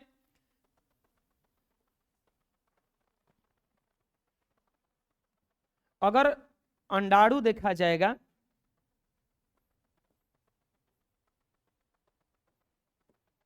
तो ये अंडाणु जो होता है यहां से एक अंडा निकलता है इसमें से, और ये बस यहां पर आ जाता है। स्पर्म जो होता है कुछ इस तरह से निकलता है, यहां से जाता है। तो स्पर्म में पूंछ पाए जाते हैं। ये भी ऑब्जेक्टिव एक बार कई बार पूछ चुका है कि अंडाणु और स्पर्म दोनों में से, अंडाणु और शुक्राणु दोनों में से पूंछ किस में पाया जाता है? तो शुक्राणु में पाया जाता है। कोई कुछ नहीं बोलेगा, चुपचाप रहेगा। इसके बाद में ये निकलता है यहां से। तो अब देखिए ये जा करके इसमें प्रवेश करता है, या अंडाणु में ये जो शुक्राणु है जा करके प्रवेश करता है। तो एक परिपक्व शुक्राणु, करोड़ों की संख्या में शुक्राणु निकलते हैं, एक अंडाणु रहता है। करोड़ों की संख्या में शुक्राणु निकलते हैं, एक अंडाणु, बाकी सब मर जाते हैं। एगो का खाली उसमें से काम है, केवल एगो का। अगर इस शुक्राणु का इस अंडाणु से क्रिया हो गया, इस अंडाणु से क्रिया हो गया, तब वहीं से अब ये डबल बन जाएगा, कॉम्बिनेशन बन जाएगा। वहीं से अब एक्स वाई एक्स एक्स इसका जो भी गुणसूत्र है वो मिल जाएगा जा करके। अब मिल गया तो ये एक बना लेता है, जाइगोट कहा जाता है इसको, युग्मनज जिसको कहा जाता है। अब यहां से एक भ्रूण का उत्पत्ति चालू हो जाएगा, यहां से एक भ्रूण का उत्पत्ति चालू हो जाएगा जिसको युग्मनज कहा जाता है। तो युग्मनज कैसे बना? एक अंडाणु से बना और एक शुक्राणु से बना, एक अंडाणु से बना और एक शुक्राणु से बना। जब तक अंडाणु और शुक्राणु नहीं मिलेगा तब तक युग्मनज बन नहीं सकता है। इस तरह से ये अंडाणु है, ये शुक्राणु है, दोनों मिलकर के युग्मनज बनाता है, दोनों मिलकर के युग्मनज बनाता है। अगला क्वेश्चन, वर्षा होने के समय मक्का के परागण क्रियाओं पर क्या क्या प्रभाव पड़ सकता है? मक्का के पौधों में वायु परागण होता है। मक्का के पौधे में वायु परागण मतलब वायु से होता है परागण मक्का के पौधों में, क्योंकि बरसात का दिन होता है, ज्यादा उस समय वो पशु पक्षी कीड़े मकोड़े मर जाते हैं, तो वायु द्वारा परागण होता है। मक्का में पौधों में नर पुष्प का एक मंजरी के रूप में शिखर पर लगता है, जबकि मादा पुष्प पत्ती की कक्षा में नीचे की तरफ लगते हैं। वर्षा के समय परागण भंग हो जाएंगे जिससे वतिकाग्र तक नहीं पहुंच पाएंगे, जिसके कारण उत्पादन कम होने की बीमारियां होने तथा मर जाने की संभावना बढ़ जाती है। अगर वर्षा हो गया, हवा का प्रभाव क्या पड़ेगा? वर्षा होने के समय मक्का के परागण हो गया, यहाँ पे परागण क्रिया पर क्या प्रभाव पड़ेगा? अगर वर्षा के दिन में हवा ना बहे तो मर जाएगा सब, वो ही भी नहीं करेगा।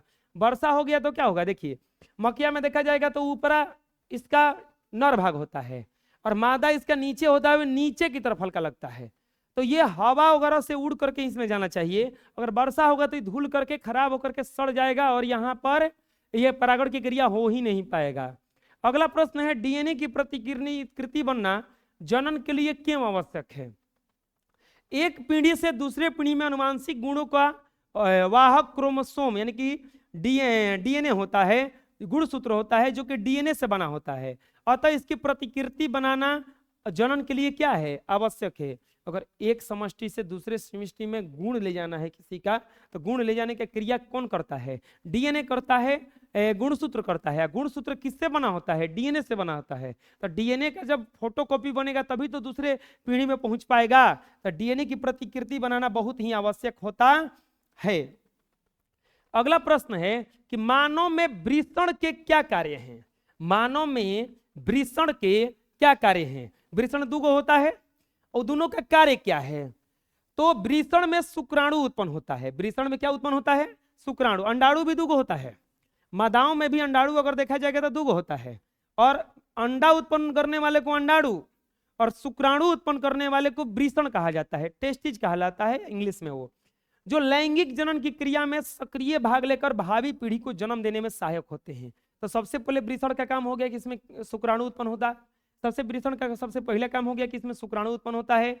वृषण में उत्पन्न हार्मोन जिसे टेस्टोस्टेरोन कहते हैं शरीर में द्वितीयक लक्षणों को स्थापित करने के लिए उत्तरदायी होता है। इसमें से वो हार्मोन निकलता है। हम लोग जब चौथा चैप्टर पढ़ रहे थे नियंत्रण और समन्वय, तो उसमें पढ़ाए थे हम जनन ग्रंथि नियंत्रण हार्मोन। जनन ग्रंथि नियंत्रण हार्मोन में दो प्रकार पुरुष में अलग प्रकार का निकलता है और मादाओं में अलग प्रकार का निकलता है। तो उसी में पढ़ाए थे हम कि अंडाणु से कुछ हार्मोन निकलता है और वृषण से भी हार्मोन निकलता है। तो जो द्वितीयक लैंगिक लक्षण है, द्वितीयक लैंगिक लक्षण में जैसे दाढ़ी मूछा जाना, मुंह में मुहासे निकलना, कई अलग अलग जगहों पर बाल निकल आना, ये सब द्वितीयक लैंगिक, आवाज का बदल जाना, तो ये सब द्वितीयक लैंगिक लक्षणों का क्या कहा जाता है, रूप है कि दिखा रहा है कि अब इसके शरीर में क्या हो रहा है, परिवर्तन हो रहा है। तो यहाँ पे द्वितीयक लैंगिक लक्षण के ये उपार्जित करता है। और दूसरा इसका मेन उपयोग हो जाएगा कि क्या उत्पन्न करता है, शुक्राणु उत्पन्न करता है। क्या उत्पन्न करता है, शुक्राणु उत्पन्न होता है। अगर देखा जाए, हम तुरंत समझाएं उसमें कि अगर ये जैसे गर्भ निरोधक के लिए अगर मादाओं में क्या किया जाता है, फैलोपियन नलिका काट करके बांध दिया जाता है, नहीं तो इसको ऐसे मोड़ के बांध दिया जाता है, यहीं पर कस के बांध दिया जाता है उसको, ऐसे होता है, यहीं पर काट के या दोनों का करता है, सब बांध देता है, दोनों काट करके बांध देता है। अगर पुरुष में होता होगा तो क्या होता होगा, पुरुष में नसबंदी होता है। पुरुष में नसबंदी क्या होता है, ये शुक्राणु से जो शुक्रवाहिका जा रही है तो इसी को काट देता है, इसी को काट देता है, या नहीं तो इसी को फिर से ऐसे करके ऐसे ऐसे टेढ़ करके लपेट के क्या कर देता है, बांध देता है, वो सट जाता है, यहाँ से शुक्राणु निकल करके जीवे नहीं करेगा। जब शुक्राणु निकल के जाएगा नहीं तो वो ये यहाँ से वो कोई क्रिया नहीं हो सकता है। तो ये वृषण का ये काम है। इसके बाद में कॉर्पस ल्यूटियम का क्या कार्य है, कॉर्पस ल्यूटियम का क्या कार्य है प्यारे बच्चों, कॉर्पस ल्यूटियम प्रोजेस्टेरोन नामक हार्मोन का स्त्राव करता है जो गर्भाशय की दीवारों को काफी मोटा करता है तथा गर्भ धारण में मदद करता है। हर महीने जो गर्भाशय बनता है, अगर स्त्रियों में देखा जाएगा तो पेट, गर्भाशय, ये दोनों अलग है, ये दोनों अलग है। स्त्रियों में एक अलग ये जगह दिया गया है गर्भ धारण के लिए, ये बिल्कुल ही अलग है। इसके बाद में कॉर्पस ल्यूटियम क्या करता है, उसी गर्भाशय की दीवार को क्या करता है, मोटा करता है, ताकि गर्भ धारण करने में क्या हो सके, सहायता मिल सके, ताकि गर्भ धारण करने में क्या हो सके, सहायता मिल सके। अगला प्रश्न, जीवों में विभिन्नता स्पीसीज के लिए लाभदायक है परंतु व्यष्टि के लिए आवश्यक नहीं है, क्यों? जीवों में विभिन्नता स्पीसीज के लिए लाभदायक है लेकिन व्यष्टि के लिए आवश्यक नहीं है, क्यों? जीवों में पाई जाने वाली विभिन्नता नई जाति के प्रादुर्भाव में मदद करती है, नए वातावरण में प्रतिकूल परिस्थिति में स्थायित्व कायम रखता है। यह विभिन्नता व्यष्टि के लिए लाभदायक नहीं होता है क्योंकि इसमें किसी निश्चित स्थान पर प्राकृतिक आपदाएं इसे नष्ट कर देती है। मतलब क्या हुआ, जीवों में विभिन्नता बहुत लाभदायक है। कैसे लाभदायक है, अगर विभिन्नता न आए तो आदमी जिंदा ही नहीं रह पाएगा, अगर विभिन्नता न आए तो आदमी जिंदा ही नहीं रह पाएगा। आदमी को जिंदा रहने के लिए भी विभिन्नता जरूरी है। विभिन्नता के कारण क्या होता है, विभिन्नता के कारण क्या होता है, विभिन्नता के कारण क्या होता है, जैसे कि कोई परिवर्तन हुआ उसको झेल पा सके, कोई परिवर्तन हुआ तो उसको क्या कर सके, झेल सके, तो इसके लिए विभिन्नता जरूरी है। लेकिन ये जीवाणुओं विषाणुओं में विभिन्नता नहीं आना चाहिए, नहीं तो ये अगर विभिन्नता इस सब में आ गया तो ये लोग जल्दी खत्म ही नहीं हो पाएगा, खत्म नहीं हो पाएगा तो ये सारे व्यष्टि के लिए एक चिंता का कारण हो जाएगा, एक चिंता का कारण हो जाएगा। एक प्ररूपी की सहायता अंग एवं आवश्यक अंगों में क्या विभिन्नता है? एक प्ररूपी पुष्प है, एक प्ररूपी पुष्प के सहायता एवं अंग एवं आवश्यक अंग में क्या विभिन्नता है? पुष्प यहाँ पे छूटा हुआ है। एक प्ररूपी पुष्प में 4 प्रकार के पुष्प पत्र होते हैं, बाह्य दलपुंज, दलपुंज, पुमांग, जयांग। इनमें से 2 बाहरी चक्रों यानी कि बाह्य दलपुंज एवं दलपुंज की सहायता अंगद एवं भीतरी 2 चक्रों यानी कि पुमंग और जयांग को आवश्यक अंग कहा जाता है। सहायता अंग फूल के आकर्षक बनने के साथ जयांगों की रक्षा करते हैं, आवश्यक अंगों की रक्षा करते हैं, आवश्यक अंगों की रक्षा करते हैं और आवश्यक अंग जनन अंग का कार्य करते हैं। इनमें से यही विभिन्नता है। मतलब क्या हुआ, हम लोगों के शरीर में बहुत सारा अंग पाया जाता है, सबका बराबर बराबर यूज नहीं है। घर में बहुत सारी चीजें आती होंगी जो किसी को चीज को खरीदने के दौरान हमें मिल जाता है, वो अनावश्यक होता है। अनावश्यक का मतलब क्या हुआ कि उसका कोई जरूरत नहीं है। तो वैसे ही फूल में भी होता है, एक बाह्य दल पुंज, एक दल पुंज, उसमें आवश्यक अंग नहीं है ये, लेकिन पुष्प को अच्छा लगने के लिए, जैसे साधारण भाषा में कहा जाए, आप समोसा खरीदने जाइए, तो समोसा खरीदने जाते हैं तो हम लोगों को समोसा देता है वो कागज में, कागजवा थोड़े ना खाता था, कागजवा तो नहीं खाना था, खाना तो समोसा था, तो कागज काहे दिया, नहीं देगा कागज में तो अच्छे नहीं लगेगा। वैसे ही फूल में भी होता है, ये अनावश्यक अंग है, लेकिन इसके बिना फूल वो अच्छा भी नहीं लगेगा, फूल वो अच्छा भी नहीं लगेगा। अब केला खरीदने जाइएगा तो केला का छिलका भी साथ तो खरीदना ही पड़ेगा ना, कि उसको छोड़ के खाइए खरीदिएगा कि नहीं नहीं हमको केवल ये दे दीजिए, हमको तो यही खाना, ऐसा नहीं होता है। उसका आवश्यक अंग है वो, अंग तो नहीं है लेकिन सहायक अंग है।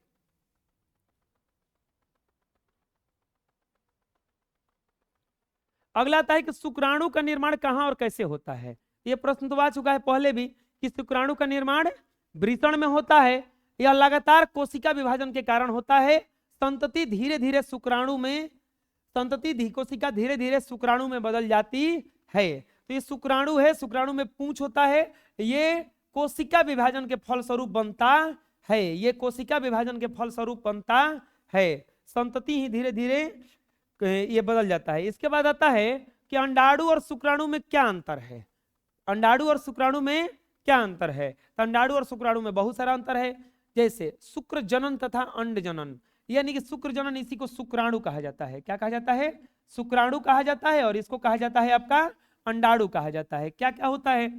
ये सबसे पहले जो शुक्राणु है या वृषण में बनते हैं, तो ये अंडाशय में बनता है। अंडाणु कहाँ बनता है? अंडाशय में बनता है। इसके बाद में शुक्र जनन छोटा और पतला है, ये छोटा होता है और पतला सा होता है। इसके बाद में ये बड़ा और गोल होता है, ये बड़ा और गोल होता है, ये बहुत छोटा सा होता है, ऐसा कुछ होता है। इसमें जीव द्रव्य की मात्रा कम होती है, इसमें जीव द्रव्य की मात्रा अधिक होती है। इस क्रिया के बाद शुक्राणु का निर्माण होता है, इस क्रिया के बाद शुक्राणु का निर्माण होता है, ये चौथा नहीं होना चाहिए। इस क्रिया के बाद अंडाणु का निर्माण होता है। इसका निर्माण यौवनारंभ 13 से 16 वर्ष की उम्र से जीवन भर होता रहता है। इसका उम्र यौवनारंभ यानी कि 13 से 16 वर्ष के बाद में होने लगता है। और अंडाणु का निर्माण जो है, इसका निर्माण यौवनारंभ 12 से 13 वर्ष की उम्र से 40 से 45 वर्ष की उम्र तक होता है। स्त्रियों में हमेशा नहीं होता है, पुरुषों में यह जीवन भर होता रहता है। इसमें एंड्रोजन हार्मोन का भाग होता है, इसमें एस्ट्रोजन हार्मोन का भाग होता है। इसमें एंड्रोजन हार्मोन का भाग होता है और उसमें एस्ट्रोजन हार्मोन का भाग होता है। वृषण में होता है अंडाणु का निर्माण, अंडाशय में होता है। शुक्राणु जो होता है छोटा होता है, अंडाणु जो होता है वो बड़ा होता है। शुक्राणु में जीव द्रव्य की मात्रा कम होती है, इसमें जीव द्रव्य की मात्रा अधिक होती है। शुक्राणु का निर्माण यौवनारंभ यानी कि 13 से 16 साल के बाद हमेशा होते रहता है, और ये अंडाणु का निर्माण 12 से 13 साल के बाद 40 से 45 साल तक होता है। ये इसमें एंड्रोजन का भाग होता है और इसमें एस्ट्रोजन का भाग होता है। शुक्राणु का ये अंडाणु का निर्माण जिसे मेंस्ट्रुएशन साइकिल चालू होता है तो उसमें ये पता चल जाता है कि अंडाणु बनने लगा। मेंस्ट्रुएशन साइकिल जब रुकेगा किसी उम्र पर जाके, तो वहां पे समझ जाना है कि अब अंडाणु बनना क्या हो जाएगा, बंद हो गया है। इसके बाद में लैंगिक जनन और अलैंगिक जनन में क्या अंतर है? तो लैंगिक जनन एक ही जनक भाग लेता है, अलैंगिक में एक ही जनक भाग लेता है, इसमें 2 जनक भाग लेते हैं। इसके बाद में युग्मकों का बनना अथवा संलयन नहीं होता है, युग्मकों का बनना अथवा संलयन होता है। इसमें उत्पन्न जीव अपने जनक से मिलते जुलते हैं, पीढ़ी दर पीढ़ी विभिन्नताएं आती जाती है। इसका विकास से कोई संबंध नहीं है, इसका विकास में महत्वपूर्ण कार्य करता है। तो लैंगिक जनन में एक जनक भाग लेता है, अलैंगिक में लैंगिक में 2 व्यक्ति भाग लेते हैं। युग्मकों का बनना अथवा संलयन नहीं होता है, इसमें युग्मक बनता है, मादा और नर से मिलकर के युग्मक जाइगोट बनता है। इसके बाद में ये बिल्कुल अपने जनक से मिलते जुलते जीव उत्पन्न करते हैं, लेकिन ये लैंगिक जनन के फलस्वरूप मुंह कभी नहीं मिलता है, तनी मनी मिलता है, खाली हल्का फुल्का वो नहीं मिलता है। तो ये अलैंगिक जनन, लैंगिक जनन के फलस्वरूप होता है। अगला आता है ये तो समझा दिए हैं कि परागण क्या है और वर्षा होने पर परागण की क्रिया क्या होती है। इसके बाद ये प्रश्न है कि डीएनए की प्रतिकृति जनन के लिए क्यों आवश्यक होता है। तब पता है कि डीएनए में गुणसूत्र में डीएनए होता है, गुणसूत्र ही जाता है तो प्रतिकृति बनेगा तभी तो जाएगा, ये समझा चुके हैं पहले ही। अगला क्वेश्चन देखिए है परागण किसे कहते हैं और पर परागण का वर्णन कीजिए। तो परागण किसे कहा जाएगा, पराग कण का पराग कोश से निकलकर वतिकाग्र तक पहुंचना परागण कहलाता है। पर परागण का वर्णन करें। परागण दो प्रकार के होता है, कौन कौन सा, स्वपरागण और पर परागण। जब एक ही फूल के परागण परिपक्व होकर उसी फूल के स्त्री केसर या वतिकाग्र पर गिर जाते हैं तो यह क्रिया स्वपरागण कहलाती है। अब पर परागण जब एक ही फूल के पर परागण किसी दूसरे फूल के स्त्री केसर या वतिकाग्र तक पहुंच जाते हैं, इसे पर परागण कहते हैं। पर परागण बहुत प्रकार से होता है, जैसे वायु द्वारा, तेज हवा के चलने से किसी फूल के परागण फूलों के वतिकाग्र तक पहुंच जाते हैं। दूसरा होता है कीट पतंगों द्वारा, तितलियां बैठती हैं, उड़ती हैं, जाकर के दूसरे फूल पे बैठ जाती हैं। तीसरा होता है पानी द्वारा, जलीय पौधों में जो परागण की क्रिया होती है पानी के माध्यम से होता है। मनुष्य द्वारा अच्छे बीज प्राप्त करने के लिए अच्छे परागकणों को फूलों के मादा भाग से कृत्रिम रूप से मिलाते हैं।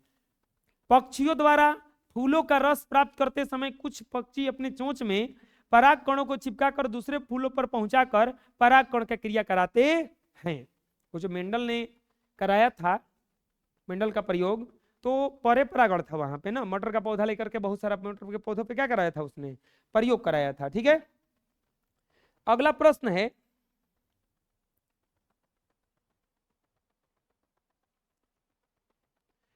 एड्स पर एक संक्षिप्त टिप्पणी लिखें। एड्स पर एक संक्षिप्त टिप्पणी लिखें। तो एड्स एक्वायर्ड इम्यूनोडिफिशियंसी सिंड्रोम, इसका पूरा फुल फॉर्म है, एक विषाणु जनित रोग है जो शरीर के प्रतिरक्षण संस्थान को निष्क्रिय करता है। प्रतिरक्षण संस्थान क्या हुआ, एड्स होने पर एड्स का आज तक इलाज नहीं मिल पाया है, ये आदमी मरेगा ही मरेगा। तो ये एक यौन संबंधी रोग है। इसके बाद में होता क्या, करता क्या है, ये शरीर में विषाणु उत्पन्न कर देगा और जो हम लोगों में प्रतिरक्षा चलता है शरीर में, ये क्या कहा जाता है, प्लेटलेट्स, उसको नष्ट कर देगा, खत्म करेगा सबको। नष्ट करेगा तो ताकत खत्म हो जाएगा, मोनोसाइट को खत्म कर देगा। रोग से लड़ने वाला जितना भी अंदर में हम लोगों के अंदर में क्रिया चल रहा है उस सबको क्या करता है, ब्लास्ट करता है, नष्ट करके खत्म कर देगा। तो नष्ट करके खत्म करेगा, आदमी मरेगा फिर वहां से, जिसके कारण शरीर का कोई भी रोग सरलता से लग सकता है। इसके नाम, वायरस का नाम HIV है। एड्स के रोगी को कमजोर हुए शरीर पर अन्य संक्रमण के कारण मरते हैं। यह रोग संक्रमित व्यक्ति के साथ यौन संबंध स्थापित करने से फैलता है। कभी कभी इसके विषाणु सीधे ही रक्त में पहुंच जाते हैं। ऐसा तब होगा जब रक्त आधान किया जाए। एड्स 2-3 तरीका से होता है, जरूरी नहीं है कि यौन संबंध के कारण ही होगा। ये संक्रमित किसी का व्यक्ति का एड्स है, उसका खून दूसरे में चढ़ा दिया जाए तो भी ये हो जाएगा। इसके बाद में संक्रमित टीका लगवाने से, संक्रमित टीका का मतलब क्या हुआ, अगर किसी डॉक्टर लोग क्या करते हैं, इंजेक्शन आ गया, एक इंजेक्शन से ये को इंजेक्शन दिया जाता है। पहले क्या होता था कि एक ही इंजेक्शन से बहुत सारे को इंजेक्शन दिया जाता था। तो अगर वैसा भी किया जा रहा है तो भी ये रोग बहुत जल्दी फैल जाता है। तीसरा दिक्कत हो सकता है, ये जाइए सैलून वैलून में कभी बाल वाल कटवाने तो बिल्कुल नया ब्लेड का यूज करना चाहिए। उसमें अगर दूसरा ब्लेड का यूज कर दिया, कहीं कटा वटा होगा, उसको एड्स होगा तो ऑटोमेटिक वो एड्स पास कर जाएगा सामने वाले में भी। ये सब है। टीका लगाने से, संक्रमित सुई का प्रयोग किए हो से, यह अनुवांशिक भी होता है। एक बात और खतरनाक चीज है कि अनुवांशिक हो जाता है। ये अनुवांशिक का मतलब माता पिता का होगा तो संतान को भी ऑटोमेटिक चला जाएगा वो, तो ये अनुवांशिक रोग है। इसके बाद में संक्रमित माताओं के बच्चों में यह रोग माता के रक्त के द्वारा पहुंच जाता है। इसके उपचार का कोई टीका औषधि अब तक उपलब्ध नहीं है। इस रोग का अधिक प्रकोप अफ्रीका तथा पश्चिमी देशों में है। अज्ञानता और गरीबी और अशिक्षा के कारण हमारा देश भी इस रोग के चंगुल में बहुत तेजी से फंसता जा रहा है। तो ये इस रोग से हम लोग का देश भी ये फंसता चला जा रहा है। इसका कारण है अशिक्षा। ये ज्यादा पश्चिमी देशों में होता है, एशिया, अफ्रीका, अमेरिका देशों में ये सबसे ज्यादा ये सब रोग है। इसका कोई भी ये क्या कहा जाता है, इलाज अभी तक नहीं हो पाया है। विभिन्न प्रकार के जनन का संक्षिप्त वर्णन करें, अथवा जनन कितने प्रकार का होता है। तो सजीवों में प्रवर्धन द्वारा जनन होता है। परिवर्धन एक अलैंगिक और अलैंगिक किसी विधि से हो सकता है, यानी कि जनन दो प्रकार से होता है, एक लैंगिक जनन होता है और एक होता है अलैंगिक जनन। अलैंगिक जनन में संतान एक ही जीव से उत्पन्न होती है। अलैंगिक जनन मुख्य प्रकार से द्विखंडन, बहुखंडन, मुकुलन, बीजाणुओं द्वारा खंडन, कायिक प्रवर्धन है। जब कोई पौधा कायिक भाग की पंक्ति, तना, जड़ नया पौधा उत्पन्न करता है तो इस क्रिया को कायिक प्रवर्धन कहते हैं। कुछ पौधे जैसे अमरूद अथवा शकरकंद अपस्थानिक जड़ों पर छोटी छोटी कलियां होती हैं जिससे पौधे उत्पन्न होते हैं। ब्रायोफिलम की पत्तियों के किनारे पर खांचों में स्थित अपस्थानिक कलियां होती हैं जिनसे नए पौधे उत्पन्न होते हैं। रोपण में ऐच्छिक की पौधों की कलम को वृक्ष के स्कंध पर नर लगा देते हैं। कायिक प्रवर्धन की ओर बहुत विधियां हैं, जैसे कलम, दाब कलम, उत्तक संवर्धन। कायिक प्रवर्धन द्वारा भी उगाए जाने वाले पैतृक बिल्कुल समान होते हैं। कलम पौधा जो देखे होंगे, आजकल देखे होंगे वो गाड़ी उड़ी पे लाद के आता है वृक्षारोपण के लिए, वो बहुत सारा पौधा आता है। उसका पौधा पता है क्या होता है? देखे होंगे कोई कोई पौधा आता होगा उसमें पहले ही से आम का पौधा लगा है, आम का फल लगा रहता है, देखें कभी? कोई कोई छोटी को रहेगा उसमें आम फल रहेगा, छोटी को रहेगा उसमें अमरूद फल रहेगा। वो छोटी को पौधा में अमरूद कहाँ से आया? वो होता क्या है, अमरूद फल जड़ से नहीं हुआ है, वो डढ़िए काट के लाया है। इसको कायिक प्रवर्धन कहा जाता है। क्या कहा जाता है ना कि जैसे डाल हो गया, ये डाल हो गया मान लीजिए, इधर आम का फल है, यहाँ पे क्या कहा जाता है, मिट्टी उट्टी लपेट के, खाद उद लपेट के बांध दिया जाता है, सिंचाई किया जाता है, पानी दिया जाता है, तो यहाँ पे जड़ निकल आता है। यही जैसे फिर इसको काट दिया जाता है, और काट करके ये वाला रोपेंगे ना तो ये फिर से हो जाएगा। ये कायिक प्रवर्धन कहलाता है। इसके बाद होता है लैंगिक जनन। लैंगिक जनन में नया जीव छोटे सक्रिय युग्मक और बड़े निष्क्रिय मादा युग्मकों के संयोजन से बनता है।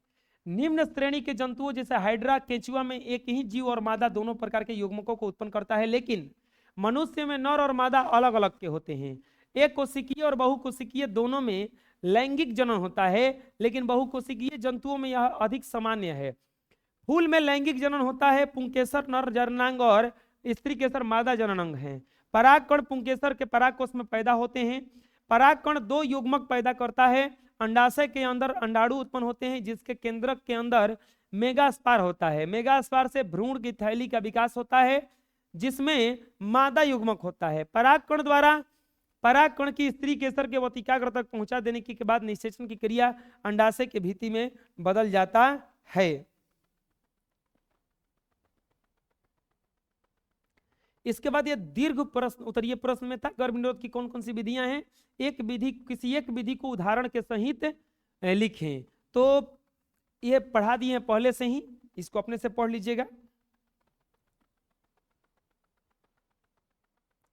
अगला प्रश्न है कि मानव शरीर में गर्भस्थ भ्रूण का पोषण किस प्रकार से होता है। शरीर के अंदर जो होता है भ्रूण, भ्रूण मतलब वो बच्चे का पोषण किस प्रकार से होता है। तो माता जो होती हैं बच्चे का पोषण रक्त के माध्यम से करती हैं। वो हर देखिए हर किसी के बच्चे का, हर शरीर किसी के शरीर का एक नाभि होता है, हर किसी के शरीर पर एक नाभि होता है। इसके बाद में ये जो पोषण मिलता है वो नाभि से मिलता है। पेट के अंदर जो पोषण होता है वो माता के शरीर से एक नाभि से निकल करके जाके जुड़ा रहता है, वहीं से खून से सिंचाई होता है। देखिए बच्चे का कुछ प्रोसेस इस प्रकार से होता है। सबसे पहले देखिए ये क्या है, शुक्राणु है। इस शुक्राणु जो होता है अंडाशय में प्रवेश किया, फिर ये इस तरह से बना, फिर ये कोशिका विभाजन होने लगा। यहाँ पे ये 4 को बना, फिर ऐसा बना, कुछ इस तरह से फिर बना, इस तरह के बाद में कुछ इस तरह से बना, ये बना, ऐसा बना और लास्ट में इस तरह से बन जाता है। ये पूरा 40 वीक का समय लेता है, 40 वीक का समय लेता है। ये 4th सेल स्टेज है, ये 2 सेल स्टेज है। 2 सेल मतलब 2 कोशिका बनता है। सबसे पहले ये देखिए ये अंडाणु हुआ, अंडाणु में जब शुक्राणु प्रवेश किया तो ये जाके दोनों एक में मिलता है, मिल करके 2nd सेल स्टेज में पहुंचता है, फिर 4th सेल स्टेज में पहुंचता है, 8th सेल स्टेज में पहुंचता है। इसके बाद में बायोब्लास्टोसिस्ट कहा जाता है। यहीं पे एम्ब्रॉय का निर्माण होता है, भ्रूण, और वो कुछ बन गया। इस अवस्था में ये क्या होता है कि इस अवस्था में इसको फेंक दिया जाता है, निकाल दिया जाता है। इसके बाद में एम्ब्रॉय, ये फिर 5 वीक यानी कि 1 महीना में ये कुछ इस तरह से बनता है। और 10 सप्ताह के बाद, करीब 2 महीना 2.5 महीने के बाद कुछ इस तरह से धीरे धीरे धीरे धीरे ये इस तरह से 40 वीक के बाद पूरा परिपक्व हो पाता है।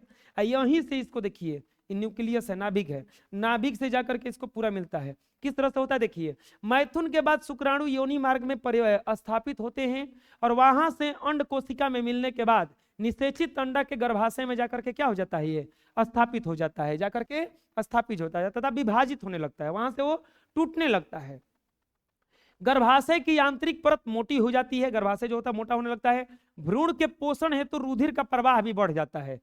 अधिकतर माताओं में अगर देखा जाएगा खून की कमी होती है। मेन कारण खून का कमी होने का कारण यही है क्योंकि ये इसमें एक जीव नहीं, एक ये भी जीव है जो खून खींच रहा है, तो मेन होता है वो रक्त वहां पे प्रवाह बढ़ जाता है। भ्रूण को मां के रुधिर से ही पोषण मिलता है।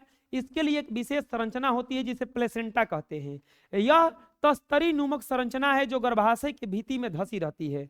इसमें भ्रूण की ओर ऊतक में प्रवर्ध होते रहते हैं। मां के ऊतकों में रक्त स्थान होते हैं जो प्रवर्ध को आच्छादित करते हैं। यह मां के भ्रूण को ग्लूकोज, ऑक्सीजन तथा अन्य पदार्थों का ऑक्सीकरण हेतु एक बृहद क्षेत्र प्रदान करते हैं। विकासशील भ्रूण द्वारा अपशिष्ट पदार्थों का उत्पन्न होता है जिनका निपटान के लिए प्लेसेंटा के माध्यम से मां के रुधिर का स्थानांतरण द्वारा होता है। इस तरह से मां के शरीर में गर्भस्थ भ्रूण को पोषण प्राप्त होता रहता है। तो ये पूरा क्रिया चलता रहता है। मां के शरीर में जो भ्रूण को पोषण मिलता है, जो बच्चे को पोषण मिलता है, वो बिल्कुल उसके रक्त के माध्यम से मिलता है। अगला प्रश्न है कि बाह्य निषेचन और आंतरिक निषेचन में क्या अंतर है? बाह्य निषेचन किसे कहा जाता है?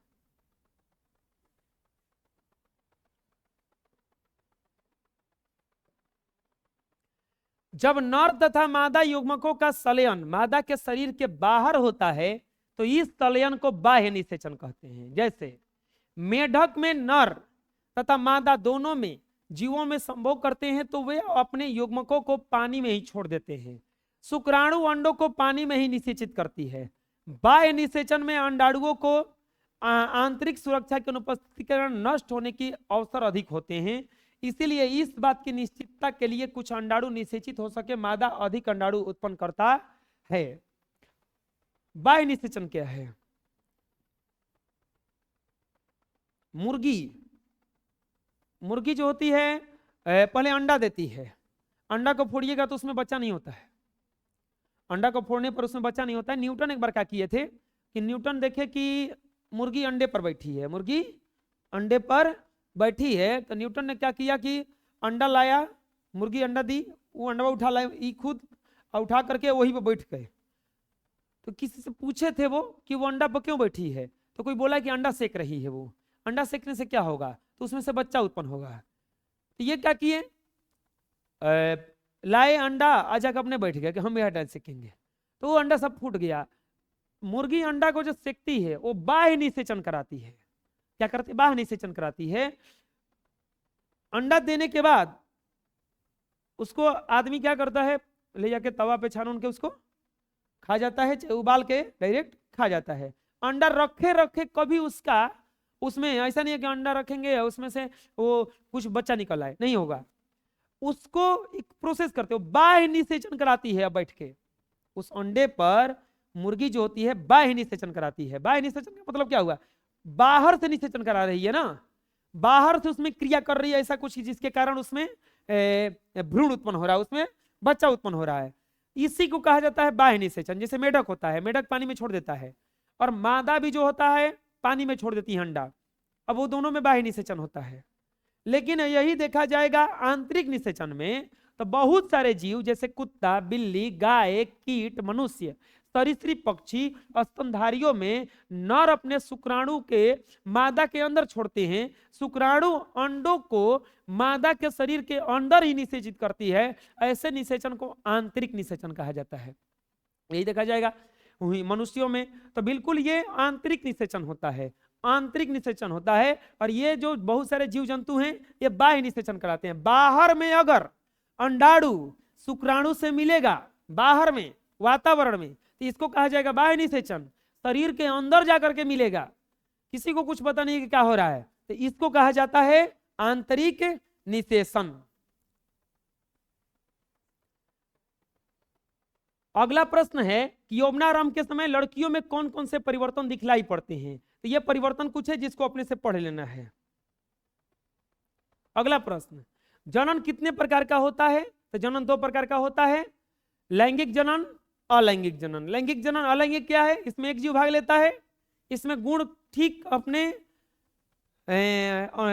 अपने पूर्वजों के अनुसार ही होता है, अपने पूर्वजों के अनुसार ही होता है, जनकों के समान ही होता है। लैंगिक जनन अलैंगिक जनन बहुत प्रकार से होता है, जैसे विखंडन, मुकुलन, अपखंडन, बीजाणु जनन, कायिक प्रवर्धन। ठीक है, यह लैंगिक जनन बहुत सारा प्रकार का होता है। इसके बाद में आता है लैंगिक जनन।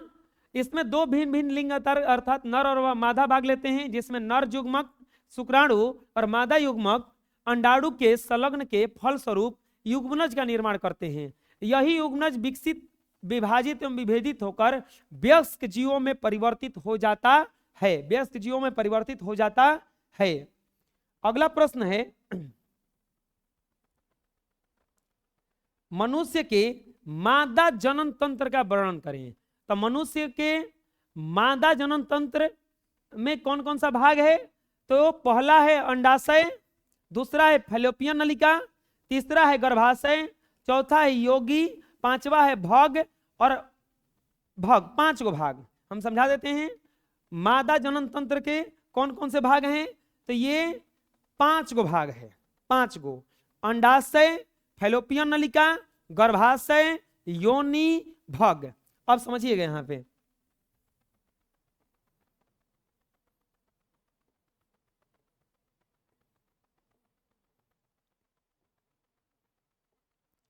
ये हो गया आपका अंडाशय, ये हो गया जो नली हो गया ये फैलोपियन नलिका, फैलोपियन नलिका ये हो गया आपका अंडाशय। ये जो यहां पर भाग होता है ये होता है गर्भाशय, यहां पे जो भाग होता है ये होता है गर्भाशय। इसके बाद में यहां पर जो होता है ये वल्वा कहा जाता है, इसको वल्वा। और सबसे जो लास्ट में होता है इसी को कहा जाता है योनि कहा जाता है इसमें। तो ये कुछ इस तरह से होता है, ये अंडाशय। तो मानव मादा जनन तंत्र में 2 गो भाग होता है, यहां पर अंडाशय, फैलोपियन नलिका, गर्भाशय, वल्वा और योनि। इस तरह से यहां पर प्रत्येक स्त्री में 1 जोड़ा अंडाशय पाया जाता है, प्रत्येक स्त्री में 1 जोड़ा अंडाशय पाया जाता है। अंडाशय उदर गुहा के निचले में स्थित श्रोणि गुहा में पाए जाते हैं। प्रत्येक अंडाशय की पतली पेरिटोनियम झिल्ली के उदर गुहा के पृष्ठीय दीवार से जुड़ी होती है। प्रत्येक अंडाशय संयोजी ऊतक के एक आवरण से ढका होता है। इस आवरण के नीचे जनन एपिथेलियम पाया जाता है जिसमें अंडाणु विकसित होते रहते हैं। इसके बाद आता है फैलोपियन नलिका। अंडाशय जो अंडाणु जो होता है अंडाशय से निकल करके फैलोपियन नलिका से होते हुए गर्भाशय में पहुंचता है। ये एक चौड़ी नलिकाएं होती हैं जो अंडाशय के ऊपरी भाग से शुरू होकर नीचे की ओर जाती है, अंत में गर्भाशय के से जुड़ जाती है। गर्भाशय से ये प्रत्येक फैलोपियन नलिका के शीर्ष भाग में एक चौड़े कीप के समान होता है जो अंडाणु को फैलोपियन नलिका में प्रवेश कराने में सहायता करता है, जो अंडाणु को प्रवेश कराने में सहायता करता है।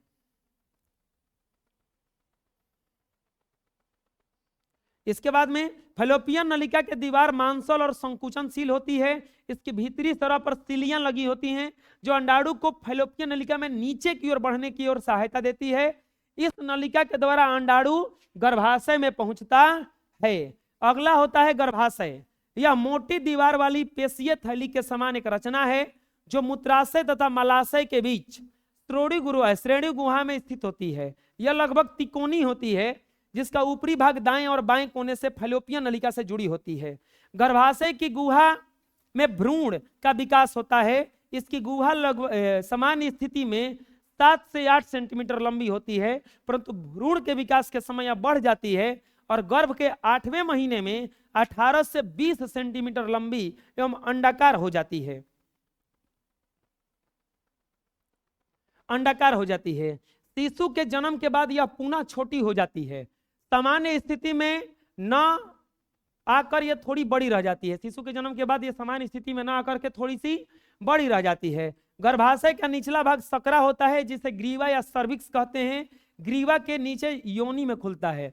यह एक पेशीय नली की रचना होती है जो 7 से 10 सेंटीमीटर लंबी होती है। इसकी दीवार पेशियम तंतुमय यूतक से बनी होती है। यह फैलने योग्य होती है। यह बाहर की ओर छिद्र भाग या भल्बा के द्वारा खुलती है। भल्बा एक पतली झिल्ली से ढकी होती है जो हायमन कहलाती है। इसमें बहुत छोटा छिद्र होता है।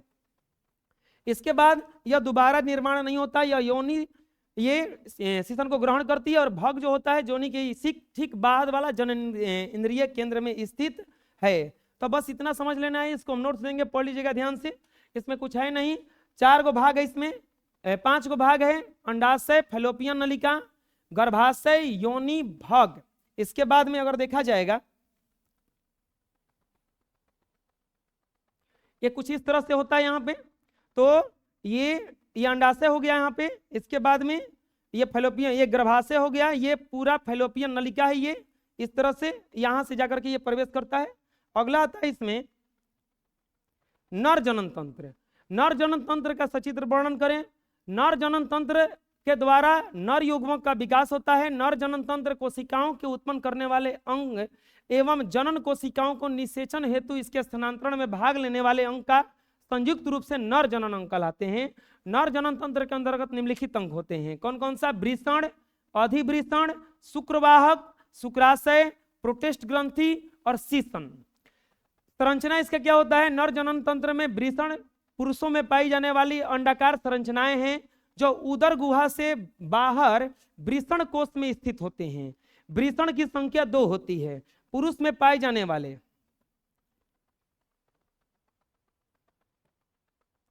नर जनन तंत्र में कुछ इस तरह से होता है ये यहाँ पे, फिर और इसके बाद में कुछ इस तरह से। तो इसमें भी वृषण, अधिवृषण, ये जो पाया जाता है अधिवृषण में होता है। शुक्रवाहिका, शुक्राशय, मूत्र मार्ग, शीशन, शीशन। इसके बाद में ये वृषण, शुक्रवाहिका, शुक्राशय, अधिवृषण, ये दो को इस तरह भी वैसे ही होता है। ये शीशन और ये मूत्र मार्ग, कुछ इस तरह से ये है यहां पर। इसमें अगर देखा जाएगा